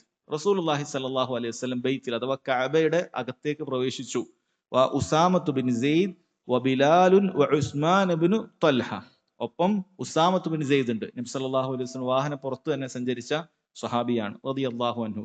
ഒപ്പം ബിലാൽ ഉണ്ട്. നബി സല്ലല്ലാഹു അലൈഹി വസല്ലം കൂടെ യാത്രയിലുടനീളം ബാങ്ക് വിളിക്കാനും മറ്റുമൊക്കെ ബിലാൽ റളിയല്ലാഹു അൻഹു ഉണ്ടാകുമായിരുന്നു. അതുപോലെ ഉസ്മാൻ ഇബ്നു ത്വൽഹ. ഉസ്മാൻ ഇബ്നു ത്വൽഹ എന്ന് പറയുന്നത് കഅബയുടെ താക്കോൽ സൂക്ഷിപ്പുകാരനാണ്. അതുകൊണ്ട് അദ്ദേഹവും കൂടെ ഉണ്ട്. അങ്ങനെ 3 പേരും കൂടി കഅബയുടെ അകത്തേക്ക് പ്രവേശിച്ചു. ഫഅഗ്ലഖു അലൈഹിമുൽ ബാബ്. ജനങ്ങൾ കയറി തിങ്ങാതിരിക്കാൻ അവർ പ്രവേശിച്ചതിന് ശേഷം എന്ത് ചെയ്തു? വാതിലകത്ത് നിന്ന് പൂട്ടുകയുണ്ടായി. ഫലമ്മ ഫതഹു. ഇബ്നു ഉമർ റളിയല്ലാഹു അൻഹുമ, അദ്ദേഹമാണ് റിവായത്ത്, അദ്ദേഹം പറയാണ്, അവരങ്ങനെ പുറത്തേക്ക് വന്നപ്പോൾ കുന്തു അവ്വലു മൻ വലജ്, ഞാനാണ് ആദ്യമായിട്ട് എന്ത് ചെയ്ത് തുറന്നപ്പോൾ വേഗം കഅബയുടെ അകത്തേക്ക് ഞാൻ പ്രവേശിച്ചു. ഫലഖീതു ബിലാല, ഞാൻ ഉടനെ ബിലാലിനെ കണ്ടു. ഫസഅൽതുഹു, എന്നിട്ട് ഞാൻ അദ്ദേഹത്തോട് ബിലാലിനോട് റളിയല്ലാഹു അൻഹുമ ചോദിച്ചു, ഹൽ സല്ല ഫീഹി റസൂലുള്ളാഹി സ്വല്ലല്ലാഹു അലൈഹി വസല്ലം, റസൂലുള്ള കഅബയുടെ അകത്ത് വെച്ച് നിസ്കരിച്ചിട്ടുണ്ടോ? ഖാല, അദ്ദേഹം പറഞ്ഞു, നഅം, നിസ്കരിച്ചിട്ടുണ്ട്. ബൈനൽ അമൂദൈനിൽ യമാനിയൈൻ, യമനി റുക്കുനുകൾ എന്നറിയപ്പെടുന്ന യമന്റെ ഭാഗത്തേക്കുള്ള 2 തൂണുകളാണത്. റുക്കുനുൽ യമാനി മറ്റൊക്കെയുള്ള ഭാഗത്തുള്ള ആ 2 തൂണുകൾക്കിടയിൽ വെച്ചാണ് നബി സല്ലല്ലാഹു അലൈഹി വസല്ലം നിസ്കരിച്ചത് എന്ന് അറിയിക്കുകയും ഉണ്ടായി. അപ്പൊ ഇവിടെ ഇബ്നു ഉമർ റളിയല്ലാഹു അൻഹുവിന് ഹിർസ് കൂടിയുണ്ട്. അദ്ദേഹം നബി സല്ലല്ലാഹു അലൈഹി വസല്ലമയെ ചാണോട് ചാണായി ഇത്തിബാ ചെയ്യുന്ന ആളാണ്. നബി സല്ലല്ലാഹു അലൈഹി വസല്ലമയോട് നിസ്കരിച്ചോ, അല്ല അത് വേണം, അത് അറിഞ്ഞിട്ട് വേണം അങ്ങനെ നിസ്കരിക്കാൻ, അത് എവിടുന്നാണ് നിസ്കരിച്ചത് എന്ന് കൂടി പറഞ്ഞു കൊടുത്തു. അപ്പൊ അങ്ങനെ നിസ്കരിക്കുന്നതിന് വേണ്ടിയിട്ടാണ്. അപ്പോ എന്ത് മനസ്സിലാക്കാൻ നമുക്ക്, ഹറമിൽ പ്രവേശിച്ച ഒരാൾക്ക് നമുക്കിപ്പോ അതിന് അനുവാദം കിട്ടുകയില്ല. കഅബയുടെ അകത്ത് വെച്ച് ഇടയ്ക്ക് അങ്ങനെ അതിന് ഉന്നതരായ ആളുകളൊക്കെ മറ്റും പ്രവേശിക്കാറുണ്ട്. അത് എന്ത് ചെയ്ത് ഉന്നതരല്ലാത്ത ആളുകളും നിർഭാഗ്യവശാൽ പ്രവേശിച്ചിട്ടുമുണ്ട്. അത് എന്ത് ചെയ്യും സഹോദരങ്ങളെ, അത് അനുവദനീയമാണ്. അതിനകത്ത് വെച്ച് നിസ്കരിക്കൽ അനുവദനീയമാണ്. നബി സല്ലല്ലാഹു അലൈഹി വസല്ലം അങ്ങനെ നിസ്കരിച്ചിട്ടുണ്ട്. അപ്പൊ നമ്മളെ സംബന്ധിച്ചിടത്തോളം അതിന് പ്രവേശിക്കാൻ, കഅബയുടെ അകത്ത് ഇന്ന് ആ നിലക്ക് വാതിൽ തുറന്ന് പ്രവേശിക്കാൻ സാധിക്കുകയില്ല. പക്ഷെ കഅബയുടെ അകത്ത് നിസ്കരിക്കുക എന്നുള്ള ഒരു കാര്യം നമുക്കിപ്പോ കിട്ടും. ആളുകൾ ഹിജർ എന്ന് പറയുന്ന, ഹിജർ ഇസ്മായിൽ എന്ന് പറയപ്പെടാറുണ്ട്. എന്നാൽ അതിന് ബന്ധമില്ല.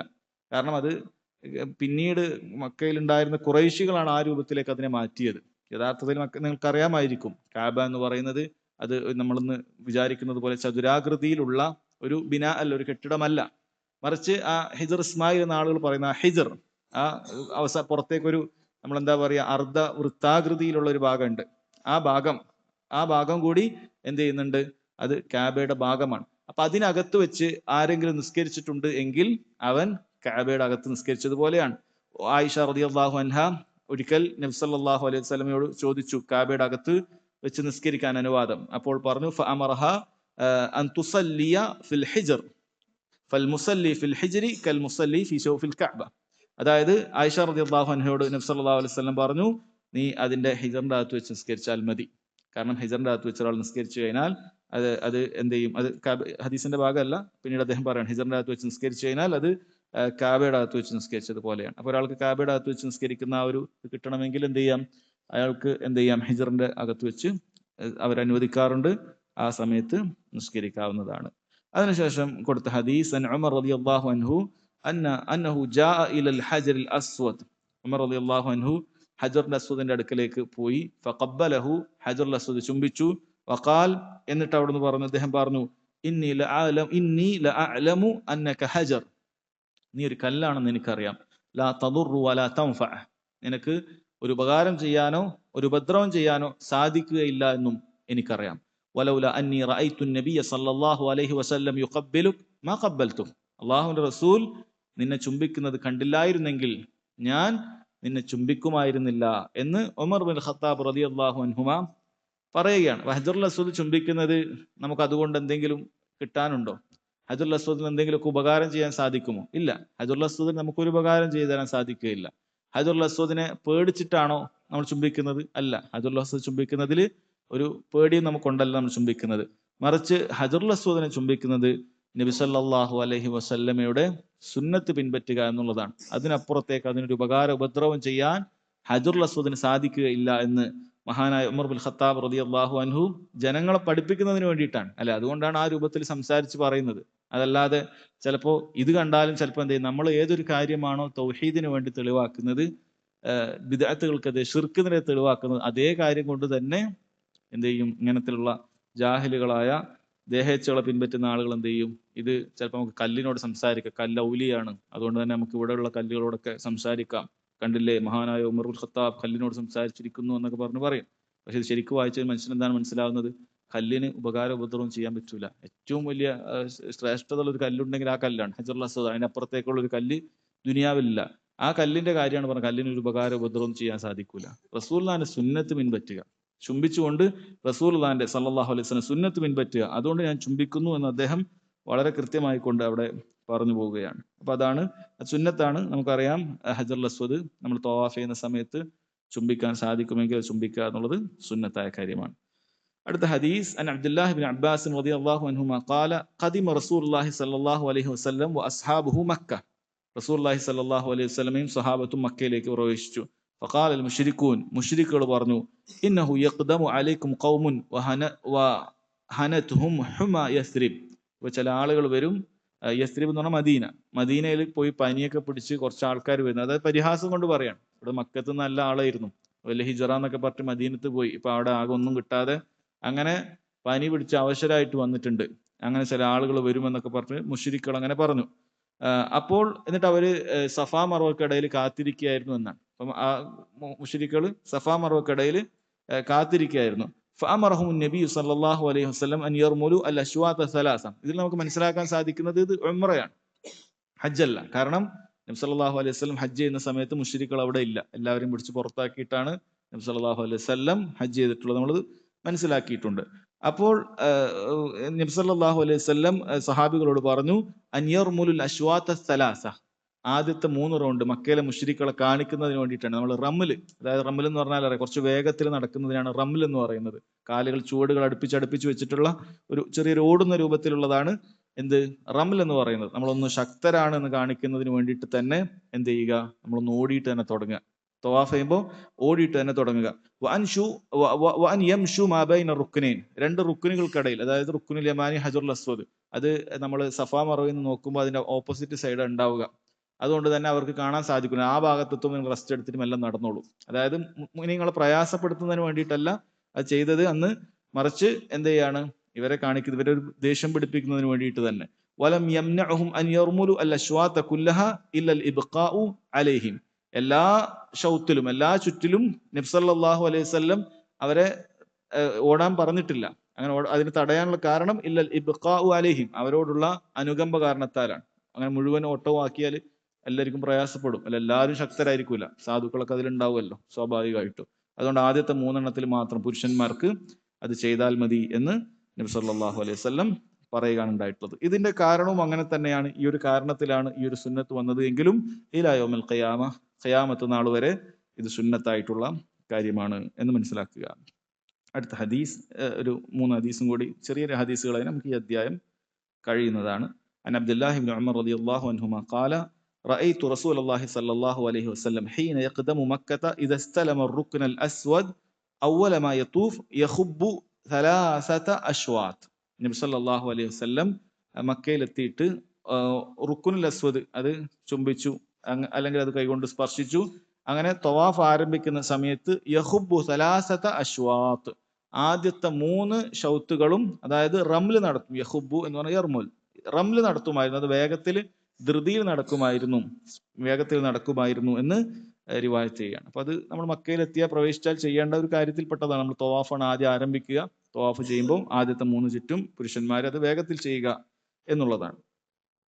അടുത്ത ഹദീസ് അൻ അബ്ദുല്ലാഹി ഇബ്നു അബ്ബാസ് റളിയല്ലാഹു അൻഹുമാ ഖാല طاف النبي صلى الله عليه وسلم في حجة الوداع على بعير. നബി സല്ലല്ലാഹു അലൈഹി വസല്ലം ഹജ്ജത്തുൽ വദാഇ, അവിടെ ചെയ്ത ഒരു ഹജ്ജ്, അതിൽ തവാഫ് ചെയ്തത് എങ്ങനെയാണ്, അല ബഈറിൻ, ഒരു ഒട്ടകപ്പുറത്താണ് എന്നാണ് കാണുന്നത്. യസ്തലിമു റുക്ന ബി മിഹ്ജൻ, അങ്ങനെ അവിടുന്ന് റുക്കിന് സ്പർശിച്ചത്, അതായത് ഹജറുൽ അസ്വദ് അത് സ്പർശിച്ചത് എങ്ങനെയാണ്, അത് മിഹ്ജൻ കൊണ്ടാണ്, തന്റെ കുത്തിപ്പിടിക്കുന്ന വടി കൊണ്ടാണ് എന്ന് കാണാൻ സാധിക്കും. നബി സല്ലല്ലാഹു അലൈഹി വസല്ലം അങ്ങനെ വാഹനത്തിൽ ചെയ്യാനുള്ള കാരണം പണ്ഡിതന്മാർ വിശദീകരിച്ചിട്ടുള്ളതാണ്. അത് ജനങ്ങൾക്ക് ഒരുപാട് ആളുകളുണ്ട്, സഹാബികളും മറ്റും ഒരുപാട് ആളുകൾ അവിടെ ഉണ്ട്. അതായത് മദീനയിൽ നിന്നുള്ള സഹാബികളും പുതുതായി വന്ന ആളുകളൊക്കെ ആയിട്ട് ഒരുപാട് ആളുകൾ ഹജ്ജിനുണ്ട്. എല്ലാവർക്കും റസൂലുള്ളാഹിന്റെ ഹജ്ജ് കർമ്മങ്ങൾ വളരെ കൃത്യമായി കാണേണ്ടതുണ്ട്. തവാഫ് ചെയ്യുന്ന സമയത്ത് എവിടെ നിന്നാണ് കൈ ഉയർത്തുന്നത്, എപ്പോഴാണ് ചുംബിക്കുന്നത്, അങ്ങനെയുള്ള ഓരോ കാര്യങ്ങളും അവർക്ക് പഠിക്കുന്നതിന് വേണ്ടിയിട്ടാണ് നബി സല്ലല്ലാഹു അലൈഹി വസല്ലം വാഹനപ്പുറത്ത് സഞ്ചരിച്ചത് എന്നാണ്. അതല്ലെങ്കിൽ സാധാരണഗതിയിൽ നമുക്ക് അഫ്ദൽ നടക്കുക എന്നുള്ളത് തന്നെയാണ്, കഴിവുള്ള ആളുകൾ നടക്കുക എന്നുള്ളത് തന്നെയാണ് അഫ്ദൽ ആയിട്ടുള്ളത്. നിബന്ധനയല്ല, പക്ഷെ അഫ്ദൽ ആയിട്ടുള്ളത് അത് തന്നെയാണ്. എന്നാൽ നമുക്ക് നടക്കാൻ സാധിക്കാത്ത ആളുകൾക്ക്, പ്രയാസമുള്ള ആളുകൾക്ക് വീൽ ചെയറുകളോ അല്ലെങ്കിൽ അതേപോലെയുള്ള കാര്യങ്ങളൊക്കെ ഉപയോഗിക്കാവുന്നതാണ്. ഇന്ന് മൃഗങ്ങളില്ല, അതിനു പകരം നമുക്ക് അവിടെ വാഹനങ്ങളുണ്ട്, അത് ഉപയോഗിക്കാവുന്നതാണ്, യാതൊരു കുഴപ്പവുമുള്ള കാര്യമല്ല. അതുപോലെ തന്നെ നബി സല്ലല്ലാഹു അലൈഹി വസല്ലം വാഹനപ്പുറത്തായത് കൊണ്ട് തന്നെ സ്വാഭാവികമായും കൈകൊണ്ട് സ്പർശിക്കുക, ഹജറുൽ അസ്വദ് സ്പർശിക്കുക എന്നുള്ളത് സാധിക്കുമായിരുന്നില്ല. അതുകൊണ്ട് അവിടെ കയ്യിലുണ്ടായിരുന്ന വടി കൊണ്ടാണ് സ്പർശിച്ചിരുന്നത് എന്ന് കാണാൻ സാധിക്കും. അവസാനത്തെ ഹദീസ് ഈ അധ്യായത്തിൽ അൻ അബ്ദുല്ലാഹി ഇബ്നു ഉമർ റളിയല്ലാഹു അൻഹുമാ ഖാല ലം അറ നബിയ സല്ലല്ലാഹു അലൈഹി വസല്ലം യസ്തലിമു മിനൽ ബൈത്തി ഇല്ല റുക്നൈനിൽ യമാനിയൈൻ. നബി സല്ലല്ലാഹു അലൈഹി വസല്ലമയെ ഞാൻ കണ്ടിട്ടില്ല കഅബയിൽ നിന്നും അവിടുന്ന് ഇസ്തിലാം ചെയ്യുന്നത്, കൈകൊണ്ട് സ്പർശിക്കുന്നത്, ഇല്ല റുക്നൈനിൽ യമാനിയൈൻ, രണ്ട് റുക്കുനുൽ യമാനി. അതുകൊണ്ട് ഉദ്ദേശിക്കുന്നത് ബാബ് തഗ്ലീബാണ്, അങ്ങനെ രണ്ടെണ്ണം പറയും. അതുകൊണ്ട് ഉദ്ദേശിക്കുന്ന റുക്കുനുൽ യമാനിയും ഹജറുൽ അസ്വദുമാണ്. ഈ രണ്ട് റുക്കുനുൽ യമാനി ഹജറുൽ അസ്വദ് അല്ലാതെ ബാക്കിയുള്ള മൂലകളൊന്നും നബി സല്ലല്ലാഹു അലൈഹി വസല്ലം സ്പർശിക്കുന്നത് ഞാൻ കണ്ടിട്ടില്ല എന്ന് വളരെ കൃത്യമായി മഹാനായ സഹാബി അബ്ദുല്ലാഹി ഇബ്നു ഉമർ റളിയല്ലാഹു അൻഹുമ പറയാണ്. അപ്പൊ അത് മാത്രമേ എന്തുള്ളൂ, നമ്മൾ സ്പർശിക്കേണ്ടതുള്ളൂ. ഇത് നമുക്ക് വേറെയും ചില മുൻഗാമികളിൽ നിന്ന് കാണാൻ സാധിക്കുന്നുണ്ട്. അതായത് വേറെ ചിലര് അന്ന് തന്നെ ആ കാലത്ത് തന്നെ തെറ്റിദ്ധരിച്ചുകൊണ്ട് കാബയല്ല അപ്പൊ എല്ലായിടത്തും തൊടാം, എല്ലാം എവിടെ തൊട്ടാലും പുണ്യാണ് എന്ന് വിചാരിച്ചിട്ട് കാബ മുഴുവനും ഇങ്ങനെ തൊട്ടു പോകുന്ന ആൾക്കാരുണ്ട്.